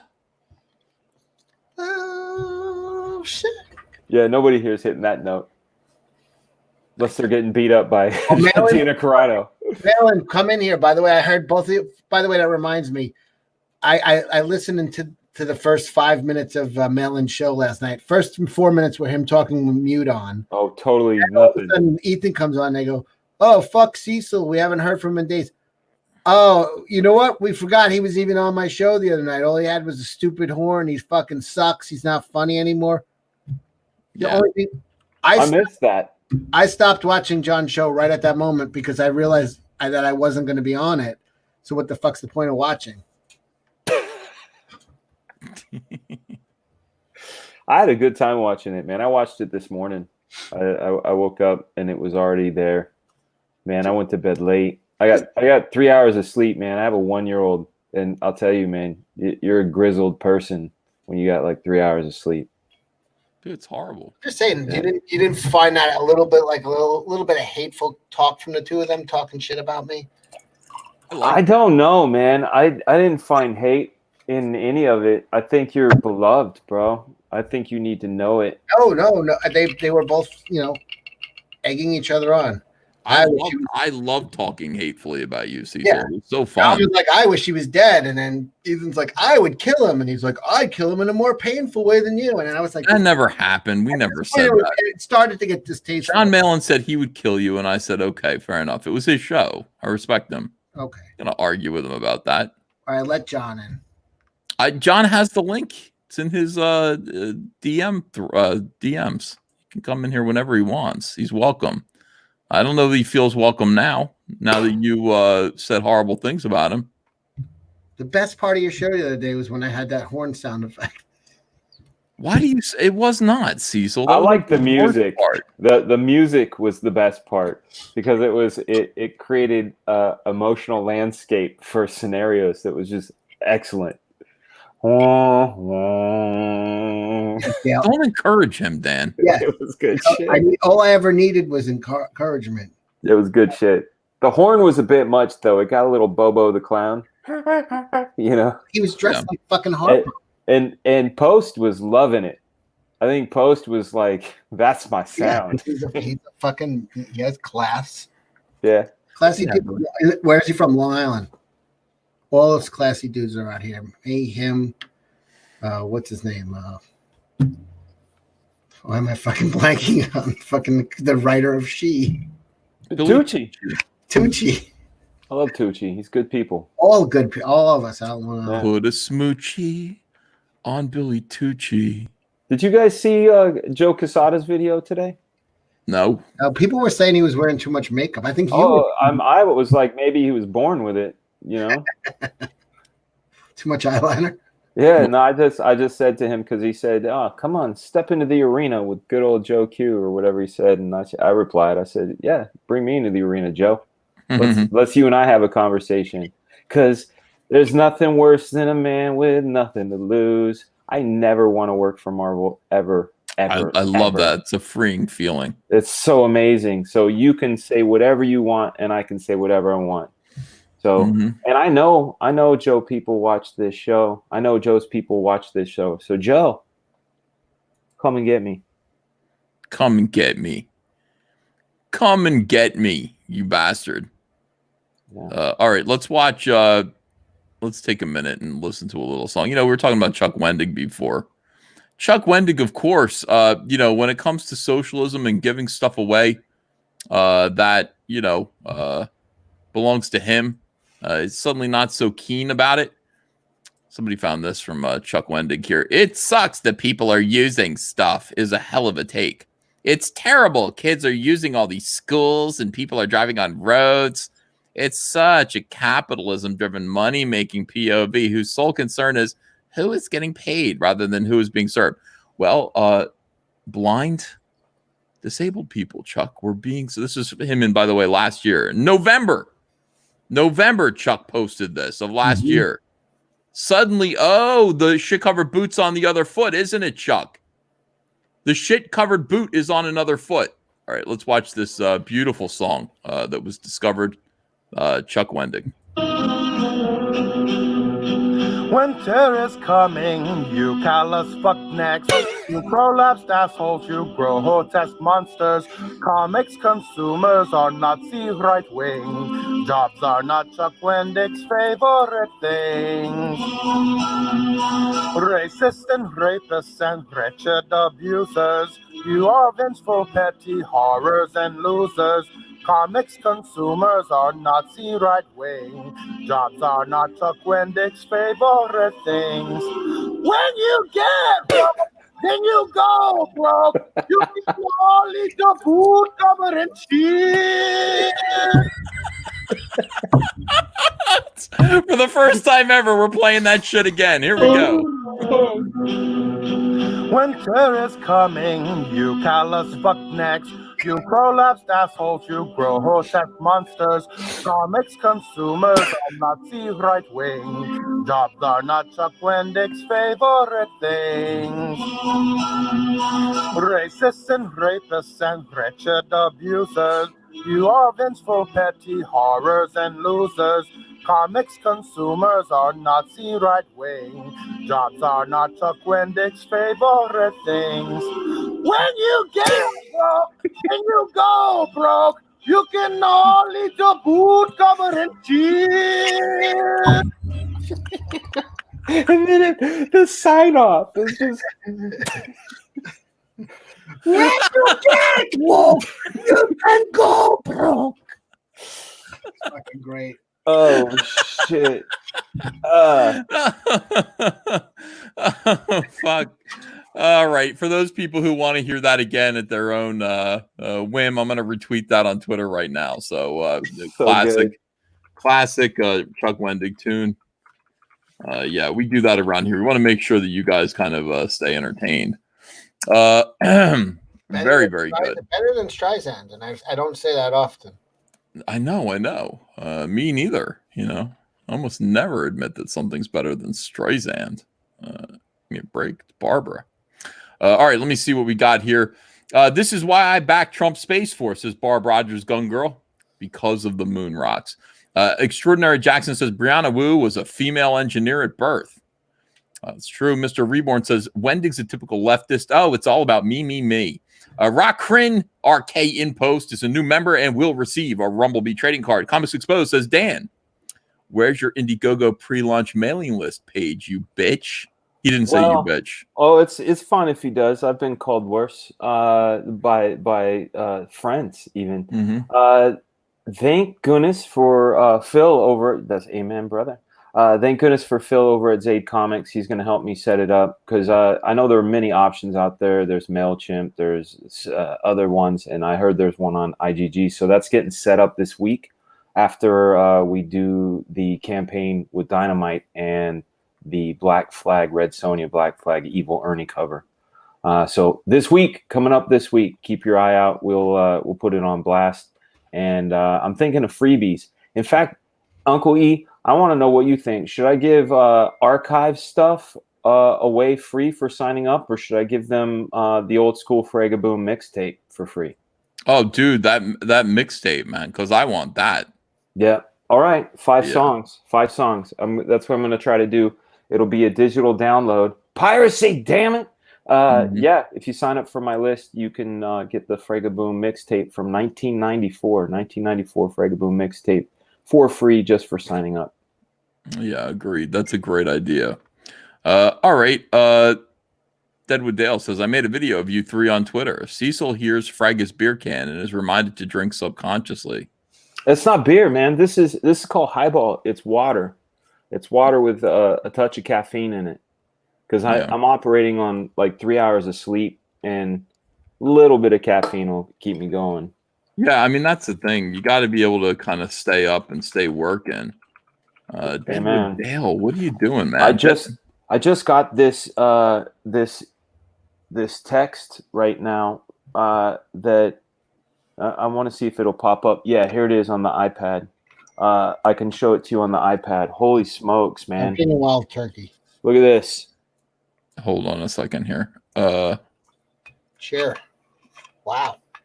Where you go? Oh yeah. Hold on. This just got inked up. The other elements are getting inked up and on the way, but check that out, man. These are for that up and coming Dynamite cover. This is the first time Black Flag has been on a cover in 25 years. Oh shit. Yeah, I'm really stoked. I mean, this came together, man. It's Evil Ernie Black Flag. Evil Ernie Black Flag, Red Sonja Black Flag. We have 2 versions coming out, and that's the text that we're coming over here. I'm just excited. I love seeing that stuff. Collaboration is an amazing thing. You know, I one of the things I like to talk about when I'm working with people is harmonics. You know, some of my favorites are, like, for example, when Rob Liefeld and Todd McFarlane did work together, there was like this third artist that emerged from their collaboration that was very fun to look at. And whenever I see stuff like this, it just makes me so happy. Yeah, unbelievable. Deadwood Dale, by the way, what a great guy. His channel right now is kicking ass. He's doing great stuff. Deadwood Dale, you should go subscribe to him because he's producing funny musical Comicsgate content that is quite enjoyable. This is Deadwood Dale made a video about Doug TenNapel.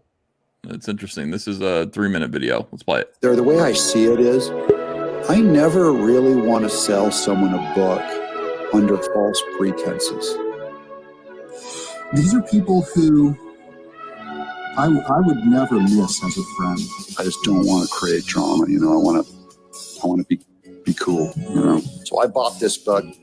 I'm not a fan of Cyberfrog. I don't even know what it is. So I don't want everyone to sit there and think like this is the end of the world or anything, or I'm crushed or anything. I'm so used to this after 20 years. Your life is worth dying for. Not only should Jesus die for you, but I should die for you. Because I committed to doing this before I ever made a dime. Edwin and Mike Miller are manly men. We want to get our books out. We want to make books. We don't want someone else attacking our business. Can I still back your books as a gay man? I love my gay people. Well, I think you guys are funny. I think your insults are actually crafted instead of fighting. Hey, is he wearing a yarmulke? Someone else says you guys come up with your own. There's a guy named Edwin Boyette. He's just a regular guy. And really, it's not that I'm not in love with him or anything. Separate the artist from the art and just read the book. There is no Doug TenNapel. I barely want to put my name on the cover. I don't think he spent enough money on this. That is really none of my business. That's my opinion. I betrayed no one and I backstabbed no one. Hey, thanks for I got to thank all you guys for your support. Just, you're fine friends. I've heard a lot of crap about the war campaign, and I judge people based on what they do and how they treat me. And like I said, you guys have been faithful to me. I won't turn my back on you. My point is, when I stepped into Comicsgate and saw that it stood for nothing, I walked out. I'm not for lawsuits and whatever. I get it. If someone's being abused, then run it through the legal system. But my buddy Kelsey, he's having his business attacked by people. But that fight will be led by a guy who came after my career. Yes, so I have Comicsgate guys with a rainbow by their name going through my tweets saying this guy opposes gay marriage and is a homophobe. I know another guy who got hit by a war campaign, a very sensitive guy. And he attempted suicide. And to watch you fight with him all day broke my heart. Because I want There's you to Mike be crying. Above that. I know you to be above that. Tug, who I have been talking to on PM, said something about he was out of CG, and I go, I would never go against Ethan unless I had enough subs. Comicsgaters refund and boycott my books. I cannot legally associate Courtroom Gym with Comicsgate, by the way.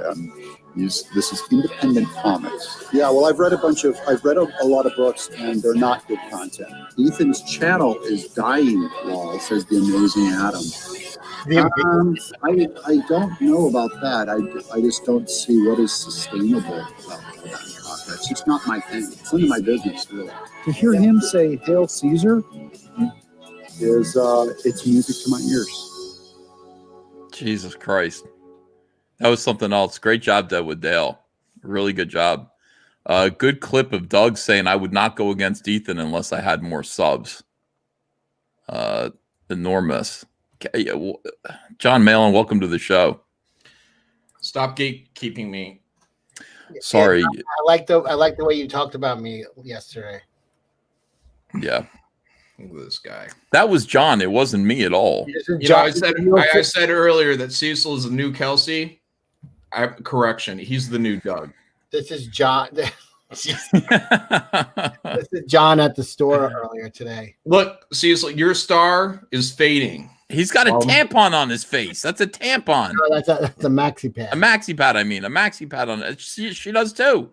These are tough times, man. You got to get He's got the one with wings, which protects the panties better. Those are huge, man. I'm so glad I'm not a woman. Ladies, how do you... The fuck, man? It sucks. It's got to suck. It does suck. It's the worst. Who wants to fucking be like, oh, guess what? You're 13. It stops when you're around 50. And enjoy. Horrendous. It's so much better to be a man. Like, we don't worry about stuff like that. So yeah, we get punched in the mouth once in a while, shit like that. But I mean, we can just whip it out and pee wherever we want. That's I was gonna say we could pee standing up, and that's a wonderful thing. Yeah. Well, most of us can. Cecil, no. Cecil. I still sit down when I maybe you want to step on his dick. All right, let me see here. Let's read a few more super chats. Thank you, Deadwood Dale. Though I'm enjoying your channel. Everyone subscribe to Deadwood Dale. Let's see him get a little bit of attention there. Snarkticon DM says, "Did you see the Yellow Flash Kibblesmith video?" No, but I heard about it. Everybody's going nuts over Yellow Flash exposing Kibblesmith. But you know what? Here's the thing about Kibblesmith. I think the whole thing is a gay op. I think it's all done to get attention. I don't think it's real. I think they fully are aware of how absurd the book is. He's a troll. He thinks it's funny what he's doing. What do you think, John? I did see the video, and this dude's fucking pathetic. I think Ethan froze. No, I didn't. I was frozen. He was stunned by John's vague, content-free statement. Allow me to unstun you. Thank you. Oh. This is where it's at now, guys. Oh dang, man! Now, sweet Caesar cut, bro. What are you doing? I feel like it's 2002. We're about to. That's the bowl cut. We're gonna rock some mollies, go clubbing. That's a bowl cut. Listen to some Pitbull. My wife said, "Hey, can I put a bowl on your head?" And I said, "Why not?" It is the quarantine. If you're gonna fuck your shit up, do it now. Nice. Looks like a fucking toilet bowl cut. I love it. I love it. You look great. Thank you. I know I look great. Like, I knew when it happened, I said, this is that iconic look. You know, when Einstein realized his hair was a mess and, like, he's like, that's the icon. When, Hitler made his mustache, he's like, that's the icon. It's the icon. Hitler. You want to compare? Yeah. He's like, it's iconic. Look, you might not like the guy, but it's iconic, right? No one would recognize Hitler if he shaved his mustache. Right. He said, this is what he said to his friend. You laugh now, but in like 80 years, every time a guy has to shave his beard and mustache, he'll leave this part last, just as a joke. That woman is right. That's branding. That's good branding. To be fair, that is Caesar's haircut, by the way. People are saying the Mo Howard. Fucking power move, John. Thank you. Just wear a little fucking a little wreath. I mean, that's the thing. It is interesting. Like, when you're able to create an image for yourself. Mm-hmm. Let's be honest here. When you're able to create an image for yourself that is so striking that other people see it in just like JCPenney ads. Like, look at this teapot. Oh, it looks like Hitler. Right. You know what I'm saying? It's iconic. Yeah. That's the thing. It's a teapot, but it looks like Hitler, and that's not something everyone can do. It's crazy. Yeah, cool. Yeah, it's an iconic look. It's you're doing what's known as the simple Jack, which is good because your name is John. Yeah, some people call me Jack. No one calls me Jack. Yeah. Well, now. I mean, how Cecil, as cool as Cecil is. Yeah. Mm-hmm. And Cecil is cool. All right, there's no doubt about that. Everyone knows what Cecil looks like. I really don't think Cecil is so iconic that you could walk down the street and see a house that looks like Cecil. Like this house looks like Hitler. There's no doubt about it. Like that is Hitler. That is Hitler house. That's Hitler's house. Yeah. I mean, not literally. He didn't live there. But if it was in a video game, you would know. Right. If it was a video game, I bet he lives there. Yeah. All right. That's just a thought. Thank you, John. Mm-hmm. All right. So in any case, Ethan's criminal name is Dr. Nose, says Snarkticon DM. Let's see. Snarkticon DM, Apex Comics says, I want a Cyberfrog shot glass. That's a really good idea. Pindrop says, Fraga, Cecil, EVS, let's do a shot and some weed. I don't have weed. He's already ahead of you. I'm a couple. I've actually had both of those this fine evening. So yes. I don't have none of that. Dang, bro. Or a tomahawk. The tomahawk is what I'm talking about. I'll do it tomorrow. I will get that tomahawk tomorrow. I understand that a lot of people are punishing me right now for not eating the tomahawk steak, but I can't help it. All right, share my screen. This is what John's iconic look. Oh, hold on. Yeah. It's a little like John. John, I understand the reason why you might have done that is because there are no barbers open right now.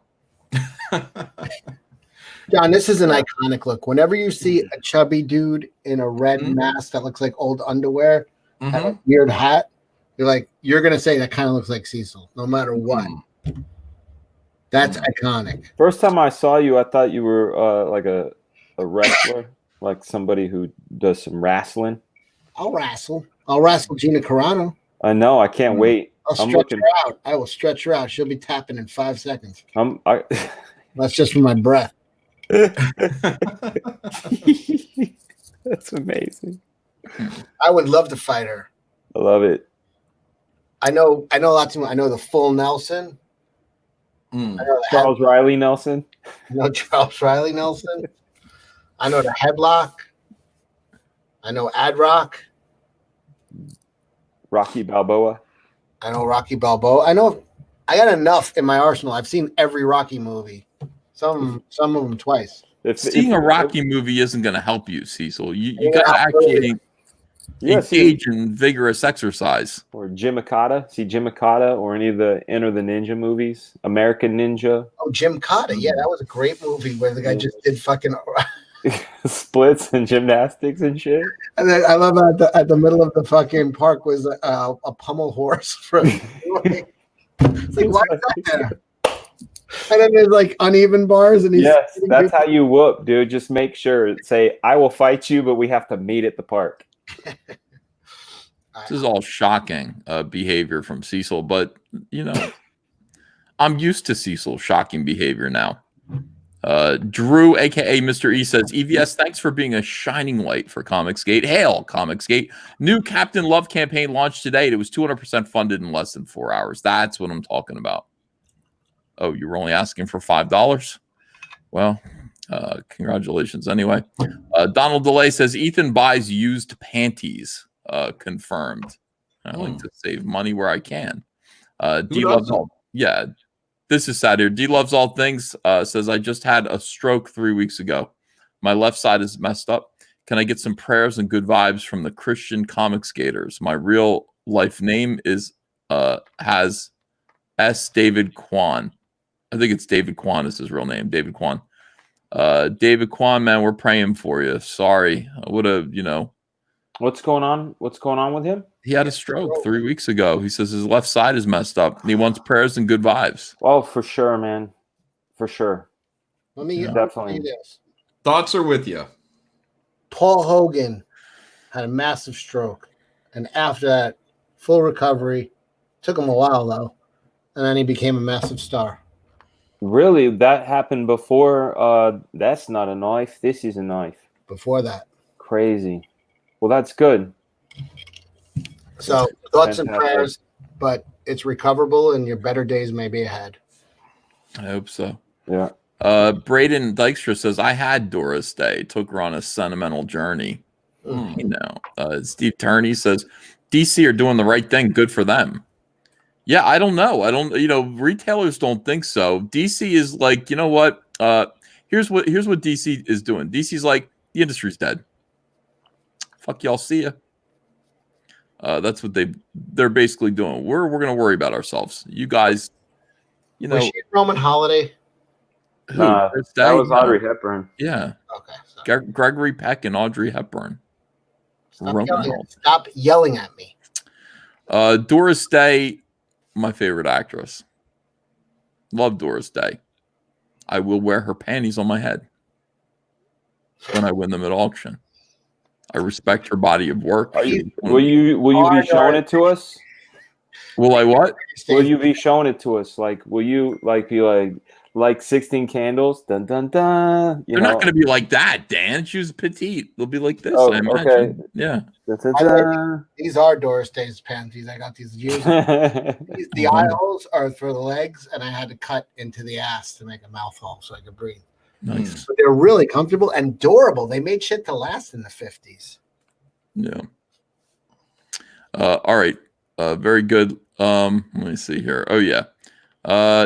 DC are doing the right thing. So that's the question. Like, are DC doing the right thing right now? I gotta say, DC's doing the right thing for their company. They've given up the industry for dead. Clearly, DC Comics agrees with us that the comic book industry is probably not going to get up off the ground again, and they have walked away from it.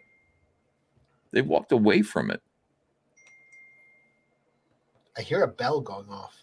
It's not me. It's Dan. Yeah, it's me. Yeah, I'm talking the colors because the inks just came in. I'm sending him reference as we're talking, and he's watching the show right now. Let me grant him a wish.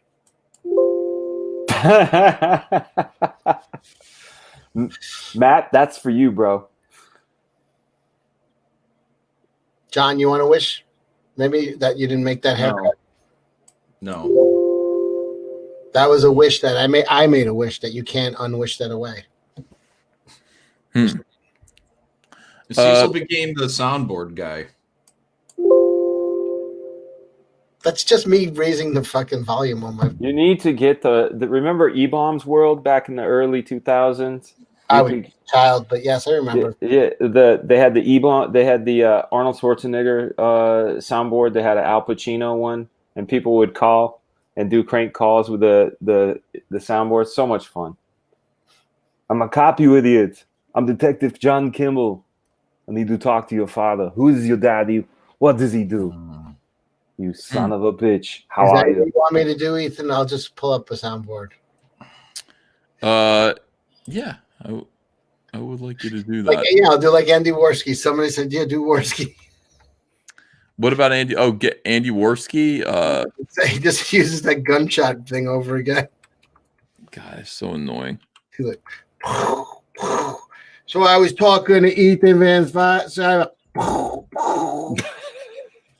Yeah, Andy Worski is another YouTuber who's coming after me, and he had to leave YouTube for a little while. He got in trouble. He and his friends chased down a bunch of dudes that attacked him or picked a fight with him at a club.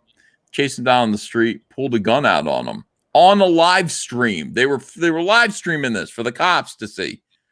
And Worski said, aim at them, when they're coming at him. And then he said, stay the fuck back. Stay the fuck back. Deadwood Dale made a song about that. Let's take a look at it right now, shall we? Deadwood Dale. Thank you. Here we go. When you're a brother away, you're a mother. Stay the fuck back. Slide the fuck back. Feel the city breaking in there. Making them slide the fuck back. Slide the fuck back. Slide the fuck back. Slide the fuck back.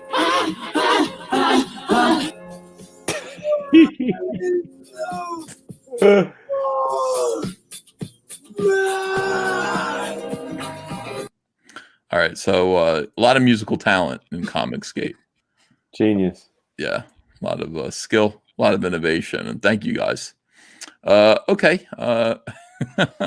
DC can make more money by releasing the Snyder Cut. We're going to talk about that. We will. Mr. Gummy Panda says, just bring back Rebirth and Super Sons. Well Hung and Dung says, cash grab, global pandemic, comics die. Coincidence? Maybe. Jane Caudor says, how can you send me a shiny frog while streaming? Well, I mean, I got to stream a little bit. I got to stream and say hi to you guys every day. Angry Bannerling says, Lone Star, no!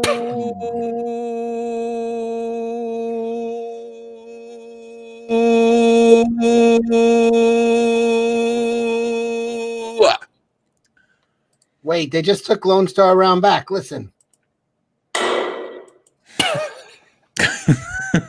You got your soundboard. You went straight up old yellered it. Michael Green says, thanks for putting up with the drunk version of me last night, Frega, and then EVS later on Mail-In Show. Black Flag, Pineapple Perception, April 25th, everyone. It's our pleasure, Michael Green. Thanks for being here. Thank you, Mike. March is almost over now. March 30th. It's incredible. My wife said it's hard to believe it's March 97th already. Like it is hard to believe. It's March. Dude, we are getting right into summer, man. I cannot wait until summertime. We're out of winter. We're in spring. April means there's no more winter. There's no snow. We got out of winter with no snow in here in Jersey. None. By the way, Ethan, this was really an East Coast phenomenon. We just were in this weird fucking warm pocket because the rest of the country had fucked up winter. Pretty cold. Yeah, we had a snow down here. I live pretty close to Atlanta, and we had a 2-day snow. Yeah, my parents are in Florida, and they were like, they called me like in February. It was in the 40s, and it was like 56 degrees up in New York. I was like, really weird. Yeah, it was cold all over the country except for maybe DC to like Massachusetts. That was like a warm pocket for the whole winter. Crazy. Well, we got no snow, and I didn't want to have to shovel my driveway, and that was the thing. Like, I got a big driveway now. I was like, motherfuck, if this snows. Didn't snow. You need to get a real snowblower. I'm going to, and I meant to get one for this winter, but I just put it off and never bought it. And it turns out I didn't need it. If I had bought it, I would have been pissed. It was all foreign to me. Like I'm born and raised in California. I only became an East Coast guy in late 2018. So that just the concept of shoveling a driveway. Like when I got like ice on my windows, I was like, I had to call my dad. I'm like, what am I supposed to do? There's a thin sheet of ice on my windshield. Use the defrost button. Yeah, of course. But I've never experienced it. You know, it's a trip. So I imagine like to me, I think, shoveling snow. How bad could it be? But only you guys really know that. You know, it sucks, man. It is the worst thing because you have to get up in the morning. It's cold out. You're out there shoveling. It's heavy it's bad for your back. And now you're at the age, and so am I actually. But when all of a sudden, it's those guys who drop dead in their driveway, fucking shoveling. Yeah, they go from a sedentary lifestyle to like shoveling a few 1,000 pounds of something. Yeah, it's like.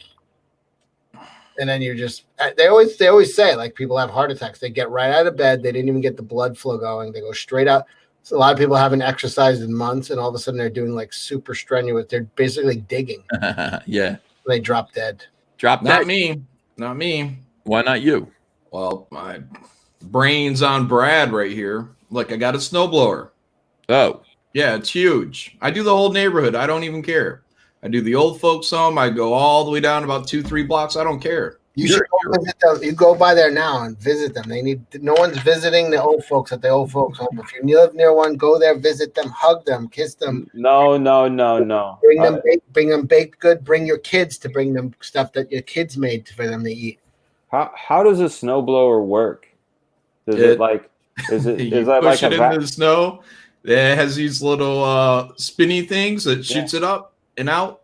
It's so gone. it goes behind you? You can get like little baby ones. That's probably all you really need is like a little baby one. They're like a foot wide. Plow. There's a plow in the front, not the spinny things. It fucking it chops the What snow. does it do with the snow? It's not like a vacuum. Shoots it out. Throws it to like the a vacuum that ejects it behind you. Throws it to the off side. to the side. Off to the side. Okay. Yeah. So Well, you have a little. You have a sort of little shape wheel. Yeah, you have a little wheel. Okay. You can Called turn an it in any direction. An auger. That way you could. Okay. Auger. Yeah. Mm-hmm.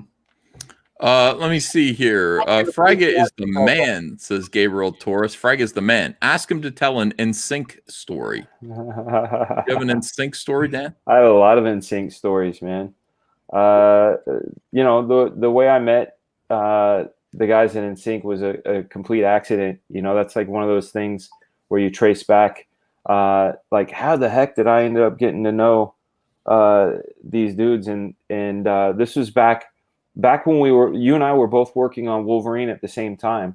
This is 2001. You were working on a Wolverine backup. We were doing fill-in issues, and I had bought a webcam, and what I wanted to do is much like what we're doing now. This 19 years ago, but webcams back in the day would take like a picture every 30 seconds or whatever, and then post it to a site.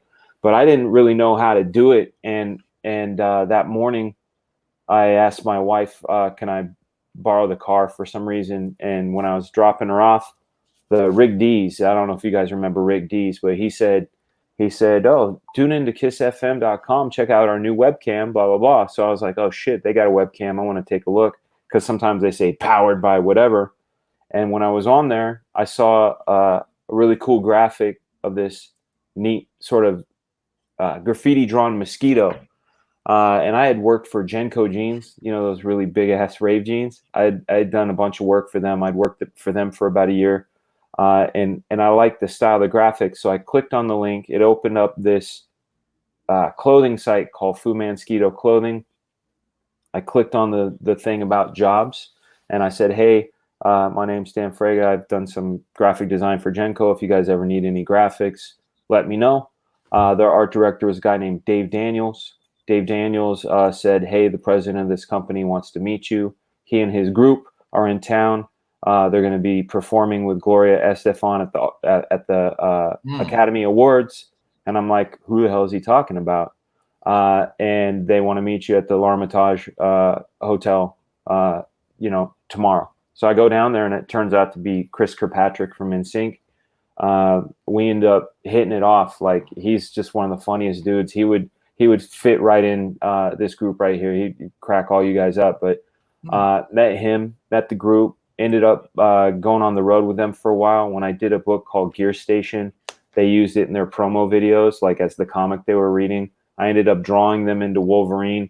I've seen some crazy party stuff that only gigantic pop stars of the time would see. And those, I'm not going to tell those stories. That's some memoir stuff. But I will tell you this: Joey Fatone, who I designed his logo for his hot dog stand. Hot dog stand. Yeah, Joey Fatone's Fat Ones hot dogs. I also just recently drew a picture of their family dog, and he's gonna do me a favor and do a Black Flag promo video. So that's gonna be like a special guest. Black Flag promo video is Joey Fatone telling you to buy a comic book. Yeah, they're calling me Ethan Fat One Skyber. You can suck a Fat One, Junk 666. You don't. Why is everybody so mean to me? I was respectful during that whole story, Cecil. Yeah, hey, Junk 666. Oh, dang. Too bad you don't have the reload sound. Do you have the sound? Maybe. That'd be great, because after you hear the poo, we could all just raise. Cecil doesn't have it ready. Sorry. Oh, I got it. God damn it. There it is. That's how many shots was that? 1, 2, 3, 4. I want to hear the explosion.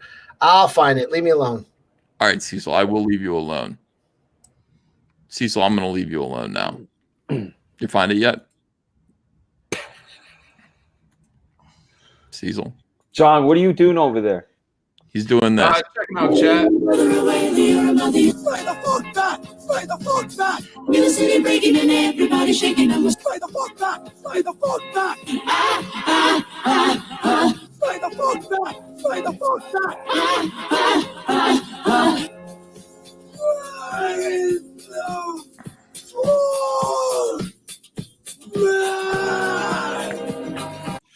Okay, that's all. Sorry. Do you think that was staged, like when Little Bow Wow or Jussie Smollett? No. Why would you stream whipping out a strap on somebody? That's the dumbest thing ever. He was provoking people to respond to him earlier in the video by, was it a song or they're playing something and they're walking down the street, I presume of Toronto, and it was like dropping like N-bombs on people.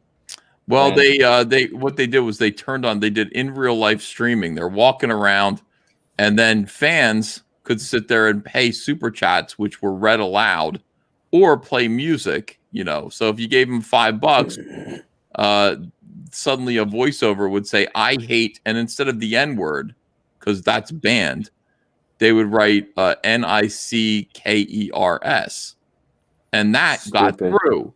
So they would say that over and over and over again while these guys were walking around. Hey, everyone. And then, you know, they had a voice saying racist things and it all ended in despair, Dan. It ended with having to pull a gun on people and say, stay the fuck back. And then also the cops came, pushed him up against the fence, arrested his friend, said, you're going to jail. And the cop said, you're an idiot. You live streamed all this. We just watched what you did. You provoked this. You're going to jail. And he just kept live streaming the whole thing, looking up at people making fun of him. And he only had 200 people in his audience, so it wasn't even that worth it. Like now would be a good time. We could do that. We got 1,600 people. You know, now would be a good time for us to go out and provoke people with guns in the streets because we have a bigger audience. I'm going to do it right now. All right. So you go remote. I'm going to here goes a guy right now. Hey, how you doing? Ethan Verscava says, go fuck yourself. Ow! God damn it! Oh wait, I'm supposed to have this. I like that you found the reload. Yeah. I was don't shoot potential customers. You know, out in the street. No more, okay, Cecil.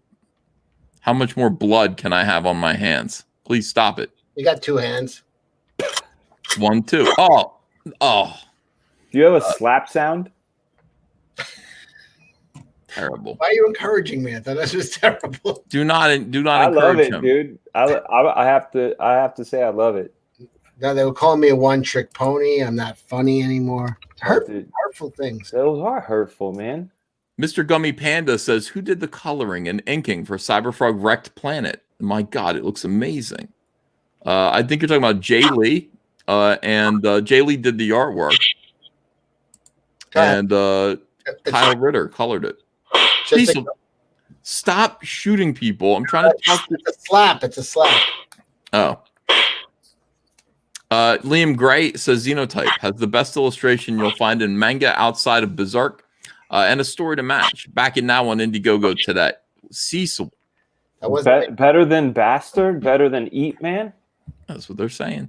He says, it's pretty good. It's pretty good. It is good. He says, let's pass 21,000. But not better than Berserk. No, not better. He said outside of Berserk. So not better than Berserk. You know, they're giving that one its due. They're giving you sort of a guardrails to know what you're getting into. That's good. Very smart.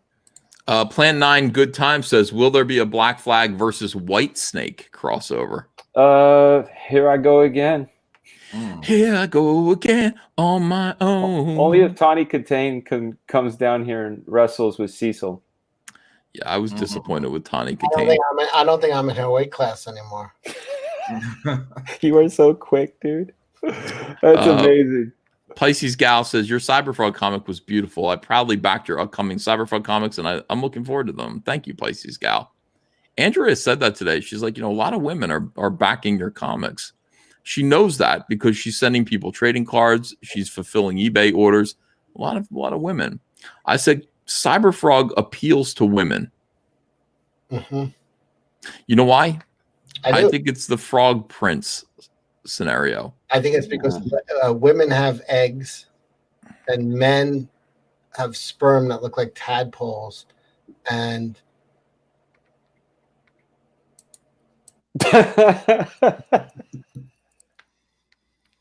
I think it's a lot of young guys that are getting their moms to make the purchase for them. That might be true too. I don't know anymore. Or they identify with a strong female lead like Heather Swain. It could be that. Drew Williams says, "Did you get my email for the damaged ash can?" Did I? I don't know. Did you send it to me? I didn't see an email like that. If you send it to our, Cyberfrog help, then Andrew will take care of that. Brian says, Cecil, did you see the new topless food delivery service, Boober Eats, in Portland, Oregon? Cecil, did you see that? That sounds perfect for a pandemic. Yeah, Is there a menu though for like the menu for the drivers. I don't like. Okay, look, the woman that came to the door did not look like she practices good hygiene. That's my opinion. Let me see if I can find a clean picture of this so I can show you. No, I can't. Well, here's something. Okay, this is the best we can do. Let me open image in a new tab. Believe it or not, like a lot of these images show nudity. Well, then you can put your safe search on. My what now? Safe search. I don't want to do that. That's so you cannot see no porn. Now, here's Boober Eats. By the way, this is Anita Sarkeesian. Is it really? That's Anita Sarkeesian there. Who is that? Yeah, no, it's not. Who is that? She wouldn't have a tat like that. That's a cool tattoo. It might be her. It does look a bit like her. So she's going to bring you this Boober Eats Lucky Devil. She's got a mask on. I guess I find this provocative. I guess I find this appealing. But I mean, you order the food so that you won't catch COVID or you want to prevent the spread. But then you're having these filthy whores rub on you and then go to the next house. Filthy whores. That's the word you want to use? You want to say filthy whores to describe these young ladies who are working their way through college? Yeah, they're putting food on your table, literally. Yeah, I'm going to stick with filthy whores. How about dirty harlots? Oh, yeah. Sorry. Helpful ladies. I'm not going to get mad. All right. So do you think that the medical mask is going to turn into the new kink? I think it already is. It already is. I read an article on Drudge Report about how all the porno sites right now are making all kinds of pandemic pornography. Now, I do not engage in that. I don't. You know how I am with porno. No. Addicted. How are you with porno? Well, so there apparently all of these sites have porno with people in masks and gloves. Like ninjas?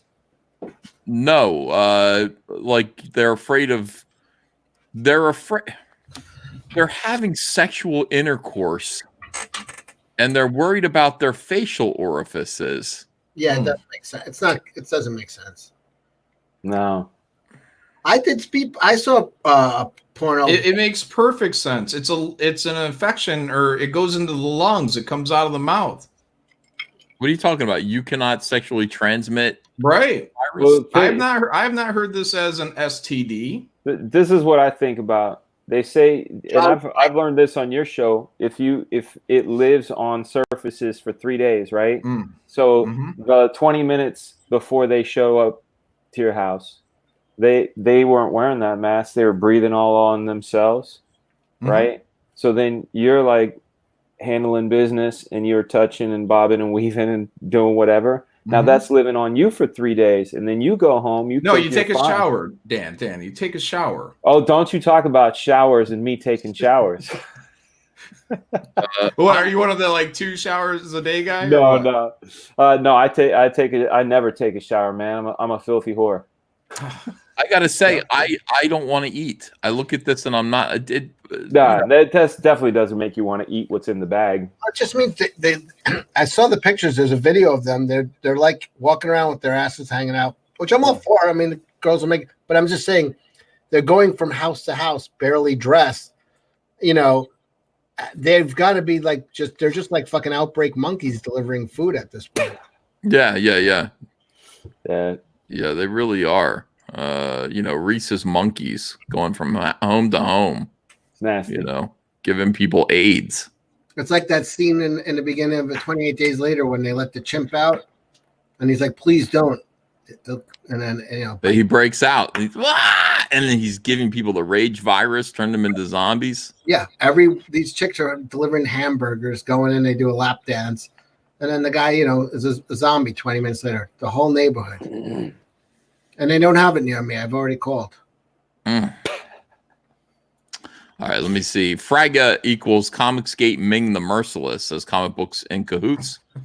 Siren Jack says Brianna Wu is an engineer, meaning she's sending biological weapons across the universe to impregnate and finally destroy the human race.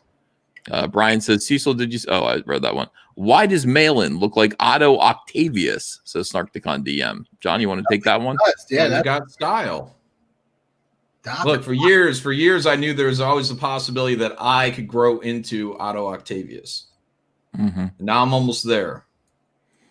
Edwin the Ace Acevedo, hello, Edwin, says, Hail Kanye Malin, respect the game and his genius, or respect the man and his genius. So people respect you. Thank you. And your genius. I'm bringing rap back. I mean, it's been dead for a long time. Ever since Vanilla Ice turned his back on the rap game, I mean, there's been nothing out there. So someone's got to bring it back. That's going to be me. It was a huge rap revival with Hamilton. Never heard of it. Never heard of it. It's a play. Let me just give you a brief rundown. It's a play about history, but check this apart. It's not. They don't talk it. They rap it. So you're rapping through history, kids. Huh?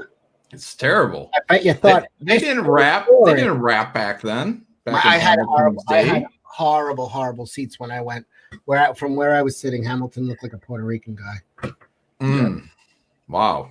Yeah. Well, I get better seats. Not only that, Washington was black. Yeah. Dan, I'm working on a rap. Yeah. I was working on a John Malin show last night. I heard it. Something about speed limit. Don't want to hit the kids. Something that started about that. Did you like it? What were you? I did. It was good. You were writing it down though, right? Yeah, I can't freestyle. That's my thing. Is I'll just make shit up on the spot. Eminem carefully writes down his lyrics. Now I've written it. I wrote the rap right here. Okay. Yeah. No limit except the speed limit, because I'm in a school zone and your kids are chilling in it. Watch me spin in my Lincoln, but I'm keeping it couth because I'm thinking about McDonald's and fuck John Wilkes Booth. I like it. You could have, as far as rhyme schemes go, you could have slipped something in there that rhymed with Lincoln along with Booth. Because like if you take Eminem's 8 Mile, Palm Sweaty, Mom Spaghetti, Nervous Already, he puts in like 20 rhyme schemes using like multiple things going along the way. Yours is excellent. If that's not something you do on a regular basis, yours is ahead of the game as if you did. Well, he's from Jersey. I mean, Eminem's from Michigan, so it's understood. Oh, it's a whole geography thing. Yeah. I would have worked in. You got to live the streets here to get that kind of game. I grew up on a chicken farm, so all my rhymes are about chickens. Yeah, like my demo, the one that I'm giving away on my mailing list. That went to A&R at Interscope and went to A&R. This is like 94. And every single one of those A&R people said, you got skills, but the subject matter you're rapping about is too friendly. Hip hop is seriously, because I was rapping about drawing comic books and meeting girls and playing video games and stuff that's like considered cool now, but doing it back then, and they just said it wasn't dangerous enough, and I said I don't relate to that, so I'm not going to rap about it, and that's why I got shelved. So I rap about what I know about, and I definitely don't know about the streets of Jersey. Ethan, would you say that Booth was the greatest assassin of all time? I mean, because he did jump off onto the stage. He was an actor. There was a lot of panache in what he did. Yeah, he did. He shot Lincoln in the head from behind, which was in the head? In the theater. I didn't know where he shot him. I knew he crept up on him, blasted him, hopped off, busted his ankle. That Dr. Mud helped him, which is where you get My Name is Mud. Move top, but yeah. But it went pop. Yo, I would rate say greatest of all time, Ruth. I would get Babe Ruth in there to rhyme. I thought you were going to say Ruth Bader Ginsburg. No, man. I would go with Wilkes Booth, Babe Ruth, greatest of all time. No one can match my rhyme. Something like that. Like you got to boast more. What was the one that came after Lincoln? It was something Lincoln. What did you rhyme Booth with? Babe Ruth. You said.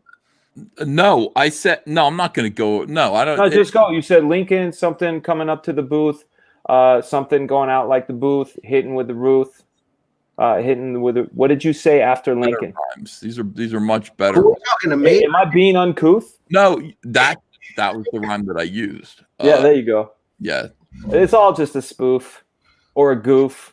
I'll act aloof. Rhyme. Miami Eddie says poof from Teen Wolf. Yeah. Oh yeah, dude, Teen Wolf, man, van surfing. How come they never explained why her name was Booth? Don't know. It's like she was cute. The nickname. She was cute. She was cute. Amateur Ant says, "I'm waiting for Frege to say thank you for introducing me to Cecil, Ethan. LOL." Whoa. Oh, you crazy? Amateur Ant. Tell them about the first time we met and when we met. No, I'm talking about you and Cecil. He's saying. Oh, we should thank him. Well, dude, you know what? Every night when I go to bed, I say, "Dear God, bless my family. Thank you.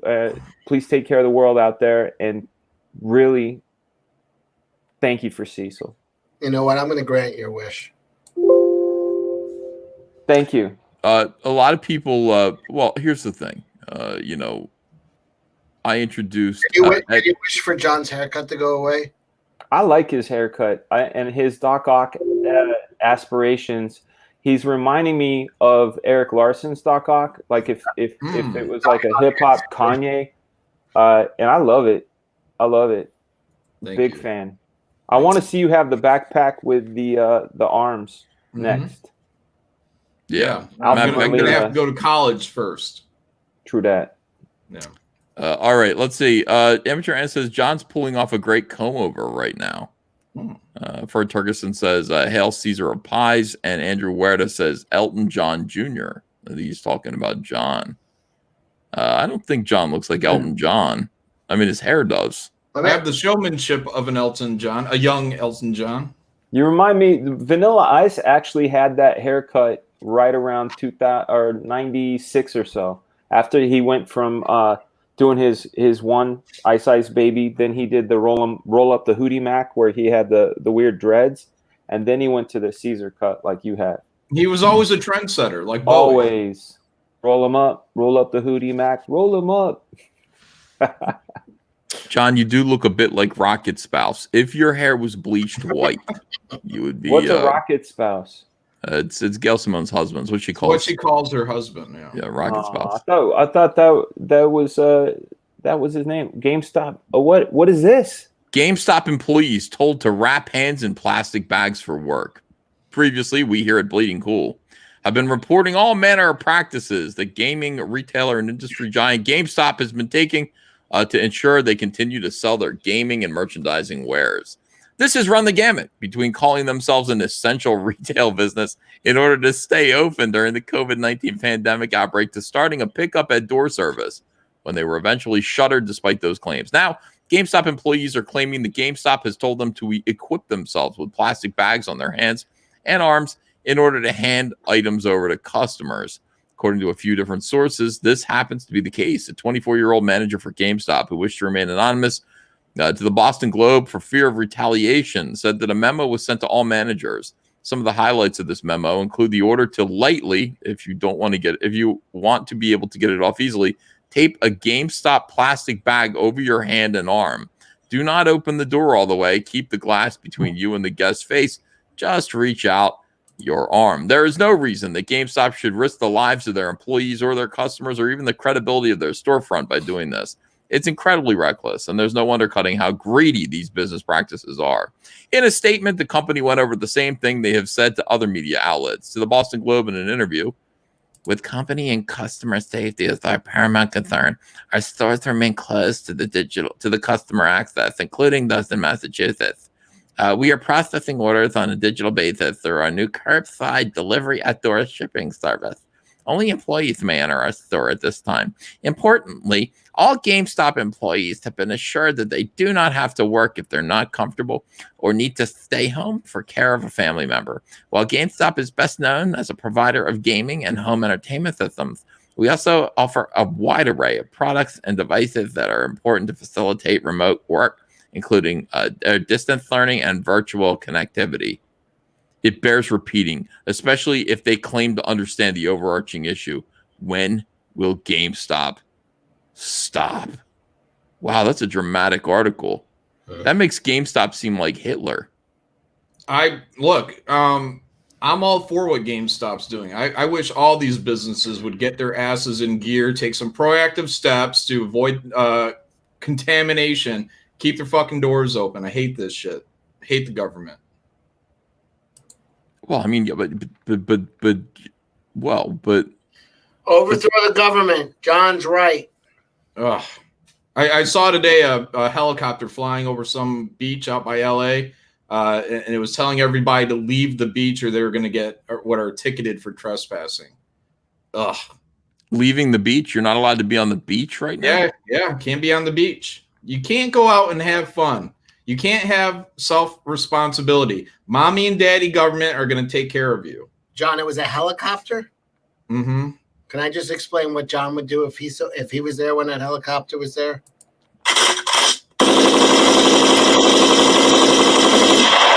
Come on, do not blow up a helicopter from the beach. Whatever you do, don't do that.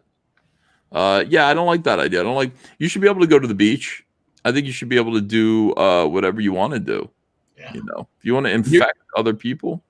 Do you remember how Comicsgate reacted when Mike tried to control a thing that wasn't necessary? That's what's going to happen in the real world. The people are going to retaliate because they can't even go dip in the fucking ocean.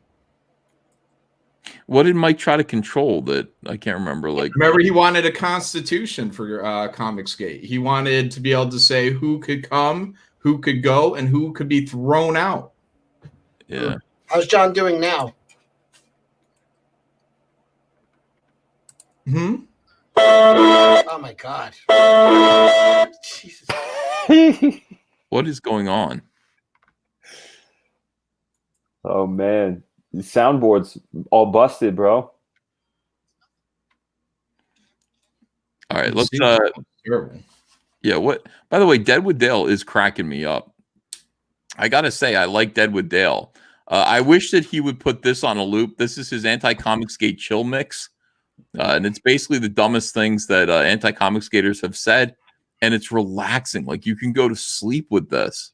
Like I listened to chill. I put on my iPad and was listening to chill music when I took a nap this afternoon. I woke up so refreshed. I felt so good, ready to get back to work. I really need Deadwood Dale to take this and make it longer. This is his anti-Comicsgate chill mix. Let's watch this. Brother, the gays are 3% of the population. 3%? It's nothing. Talk like normal human beings for a minute. 3%? It's nothing. I'm not doing buildings for a living. 3%? It's nothing. Stop talking about fudge. Stop talking about soy. So what? 3%? It's nothing. Talk like normal human beings for a minute. 3%? It's nothing. Stop talking about fudge. Schemes and Stop talking scams. about silly. It's nothing. Talk like normal human beings for a minute. It's nothing. So what? Nothing.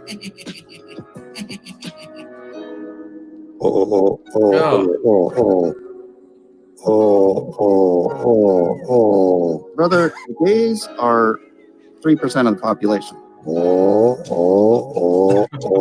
It's nothing. The fuck? I'm not going buildings for a living. The gays are nothing.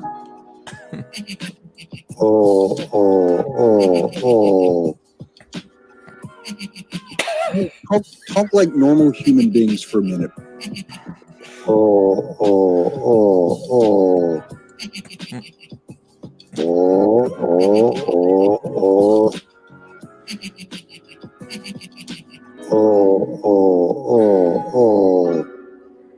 Brother, the gays are 3% of the population. The gays are nothing. Nothing. The gays are nothing. It's terrible. So what? I'm not going buildings for a living. All right, so that's another tap with Dale. Dale. Very Dale's got skills. I got a question for you, Ethan. On that last Deadwood Dale video, the Little Lies, there was a rare lower view of Doug. Now I don't know if he's ever mentioned it before, but he's 6'8". I think he may have a bald spot that he combs over. There was a rare shot from the side. I'm sharing it right now. He's All right. 6'8". Yeah. Now take a look at this. I noticed this just for a moment. He ducked down. Does this not look like a comb over? Oh, when you said it was a yarmulke. Yeah, I was like, what is he wearing? A yarmulke? But no, it's a comb over. Is it? Yeah. 6'8", man. He's a big dude. You know what I mean? It's easy to get away with because who's taller than you to look down on it. But he kind of leaned in a weird angle towards the mic at that. A lot of people really like that video. People are saying play it again. I'm not Great going video. Yeah, it's really relaxing. It was putting me to sleep, bro. Yeah. It was good stuff, but it was putting me to sleep. You got to lay. I was waiting for Dan to rap over it. Nah, man, I was letting it speak All for right, itself. let's go. You're doing it. You're doing it. Get Is ready. that what you need?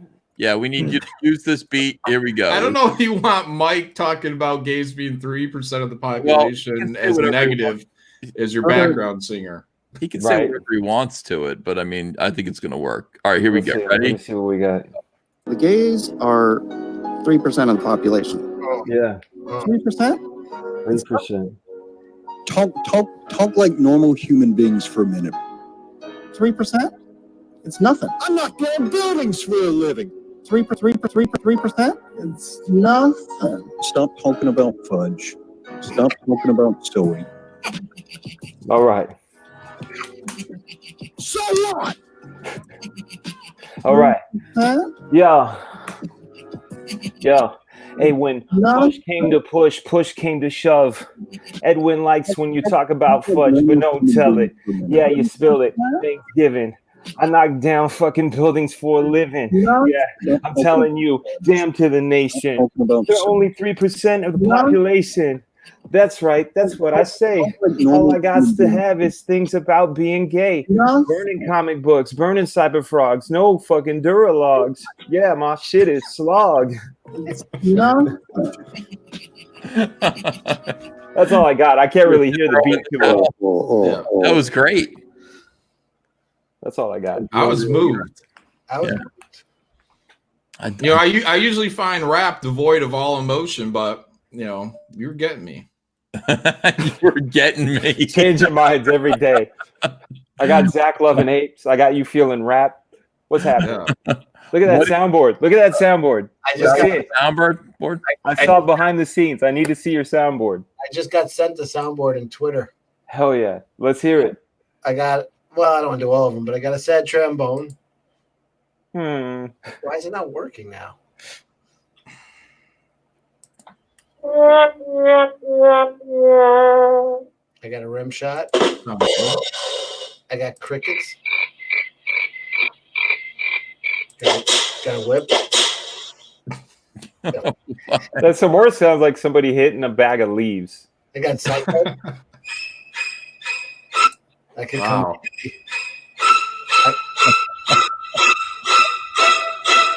I got the air horn. That's the one I love. I love that. The air horn's good. Yeah, I gotta admit. We have to. When you hit 5,001, I think we give it a 10 air gun salute. Here, let's see where we're at. Cyberfrog wrecked planet right now. 423,000. We refresh it. See if we sold any. Look at that. $424,015. Thank you guys. A couple of big backers apparently. Appreciate it. Let me see here. Cyberfrog Unforgettable Tales. It's doing pretty good. Let me see if we refresh it. We sold another book. 133,656. Magnificent, guys. Thank you. Don't forget to go and buy a copy of Blood Honey on eBay. The link's in the description for that. Most importantly, pick up, go to Crypto Fashion and browse our line of wonderful merchandise and t-shirts. Get a Fandom Menace t-shirt, get a Soylo t-shirt, get a Chicken Fry t-shirt, get one that says "Go get Daddy's belt." Go get Daddy's belt. We go to page 2. Page 2 is where the Salamandroid fist bump shirt is on the link. So we're gonna fill this out. I'm gonna have a bunch of new t-shirts, guys. Oh, that's awesome. You need that apron, bro. I'm looking into the future for the release of the Magnificent 7. Uh-huh. And I'm taking a look at the campaign right now.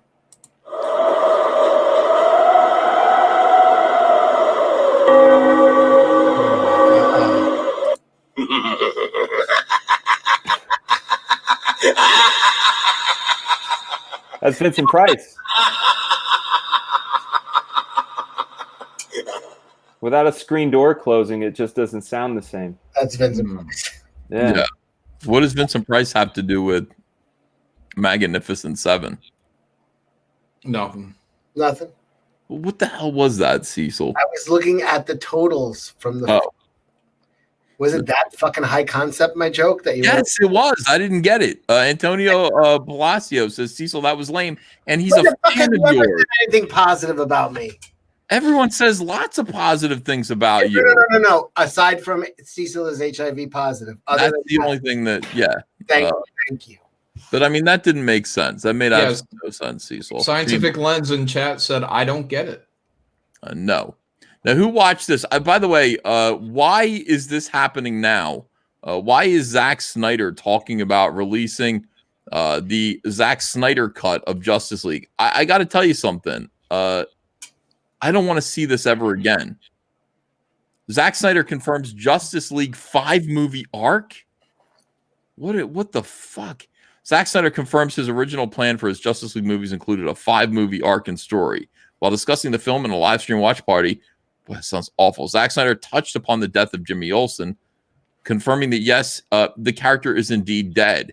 Snyder went on to explain his reasoning for killing off and keeping Jimmy Olsen dead, is that it's all about consequences in a story that took place over a 5-movie arc.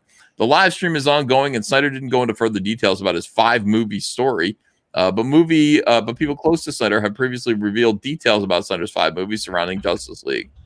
Look at this. Can you imagine? And he's talking about actually releasing it now.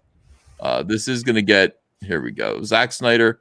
What is this? Martian Manhunter, Green Lantern here? What is this image from? Where? Can you see it on my screen? That's not the Dark Justice, right? Like the Dark Justice was a whole different set of heroes. That's really weird looking. Where do you see Martian Man? Right behind Aquaman. This is Martian Snyder Cut? That's what I don't know. I'm saying, what is this image from? And you can see, like, this looks like a Green Lantern. Look, female hips here. This might have been Jessica Cruz or something behind him. Green Lantern.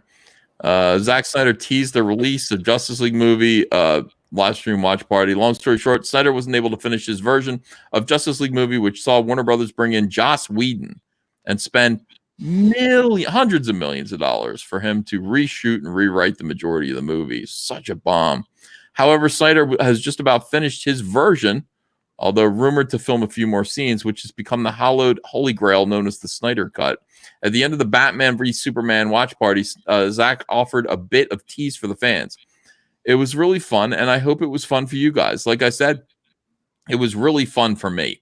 I really appreciate everything you guys say about the movie, that you continue to love the movie as I do. Really fun, really great, Snyder said about Batman. Everyone hates the movie, Zach. Yeah. Everyone hates the movie. What are you talking about? He's convincing himself that people liked it. He's doing just like Gail does. Oh, it's super fun. A lot of fun. Doesn't care. Snyder was then cut short as the live feed ended, as he said, you know what? I think they should someday make a sequel to this movie someday. That would be amazing. That would be really something else. Yeah, want to know what happens to these guys? I mean, don't they eventually, I don't know, form some, and then it ends. God mercifully cut it short. Snyder fans are hoping for an HBO Max release of the Snyder Cut. Snyder did reveal recently he has to finish some more of the CGI for his Justice League Snyder Cut. Is this happening? Regarding the rumors, it's said that Snyder wants to film a few more scenes.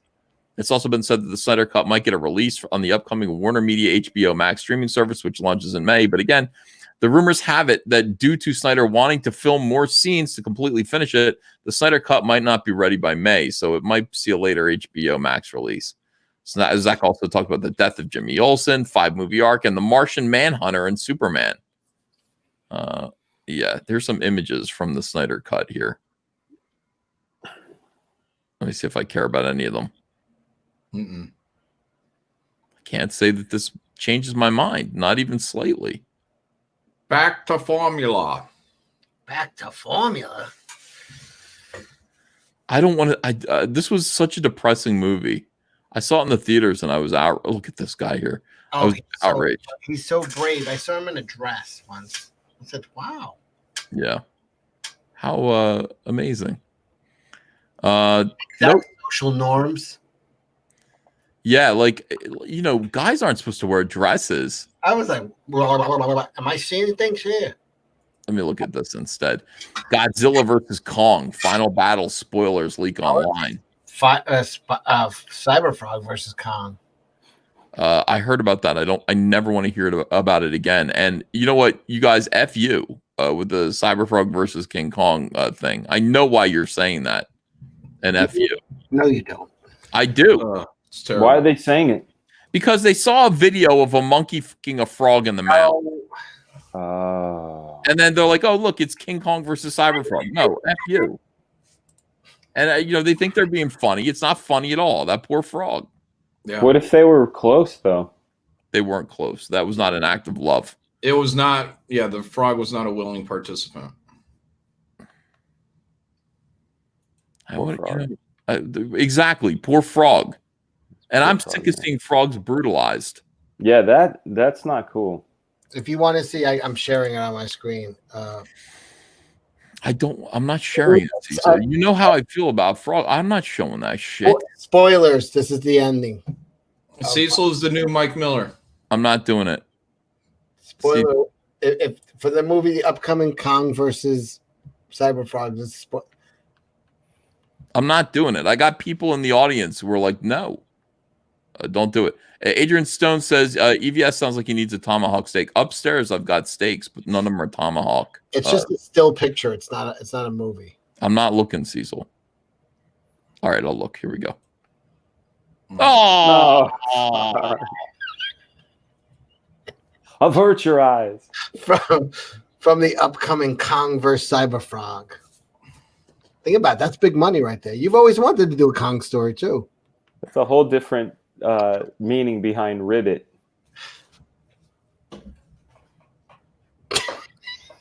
Cecil gets it. Thank you, sir. Do you want to apologize to me, Cecil? I didn't do nothing. I'll kill a messenger. God damn you, Cecil. Okay, let me just look here. Don't worry, Cecil. We intelligent people appreciate your humor, says Snarkticon DM.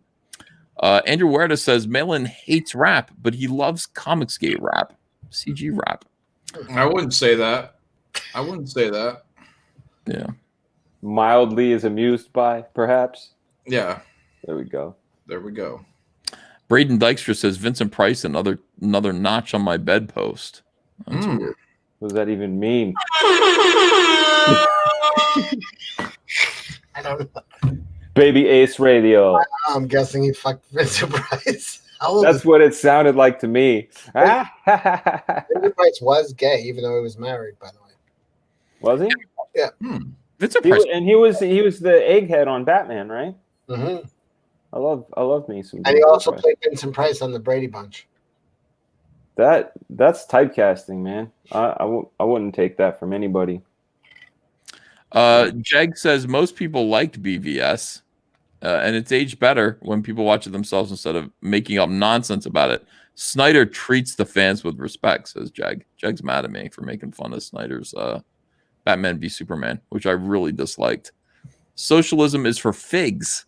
Says, can you tell me your book name so I can find it on Indiegogo, Fraga?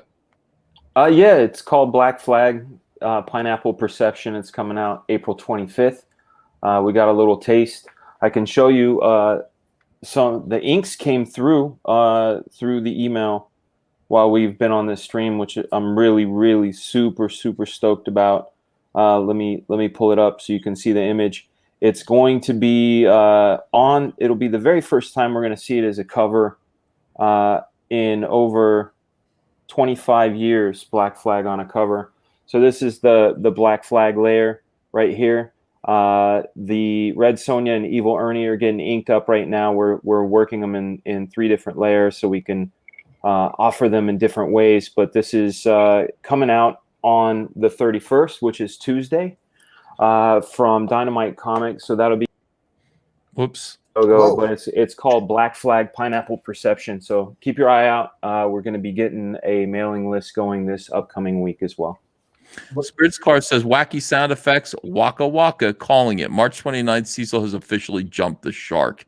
So sorry, Dan. You only got to meet Cecil in his decline. Spirits Car is brutal to Cecil. Cecil just doubles down. Oh shit. Let me see. Can we get to the mummy news for F's sake, says Amateur Anth. What's mummy news? Mummy news is I talk about mummies. I whatever's new in the world of mummies. What is it? And the mummies must be just like, it's the time for being a mummy.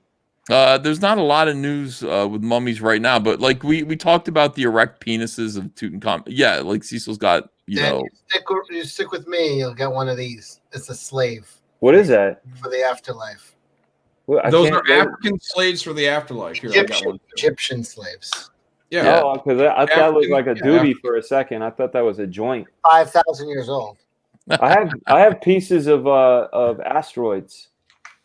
That's what I have. I collected space rocks, and I got one of those the mosquitoes stuck in petrified sand. Yeah.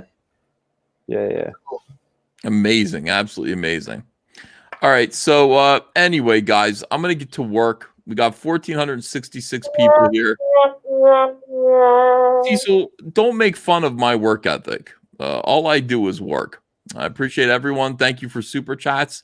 Thank you so much. Please back Cyberfrog 2 Wrecked Planet right now. Amen. Back Cyberfrog 2 Wrecked Planet 424,000. Look at this. We're so close now. We're getting to 425. I'm sure that we'll get there eventually. Tomahawk.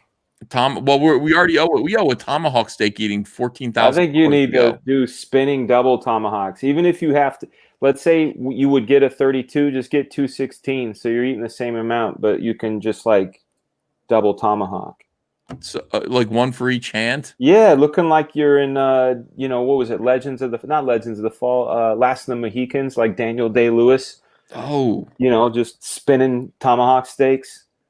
I like that idea. I think it's a fantastic image, man. Iconography, tomahawks.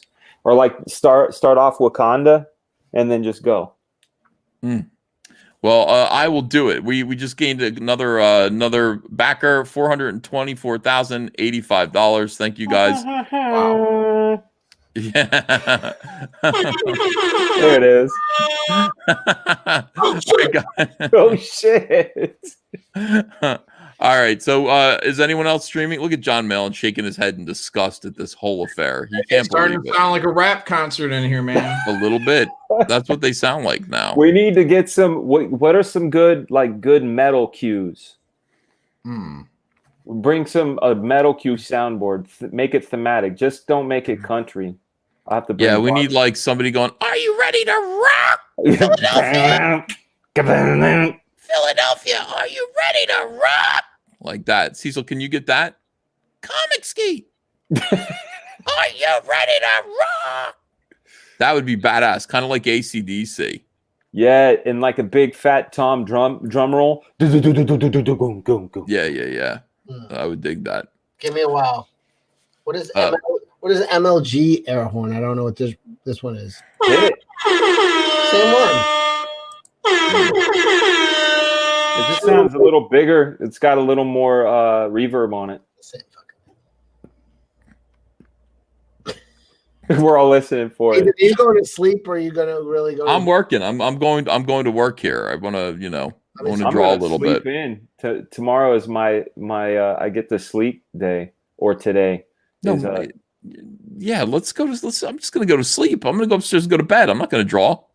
Yeah, I've had enough. It's time to go to sleep and get on a normal schedule. Recharge that battery all the way up so you can be even more kick-ass. That's how I look at it. That's what I'm going to do. Somebody wants one more rap. What kind of rap do they want, man? You going live, Cecil? Yeah, all right. I'll do something. Cecil's going to go live. All right, everyone. You guys, Ethan is going to fill his fat face, says Bob with one eye is king. Terrible. The amount of abuse that I take on my own show. It's terrible. All right. I gotta end this because Cecil's just all right. I'll see you later. Bye-bye. See you guys.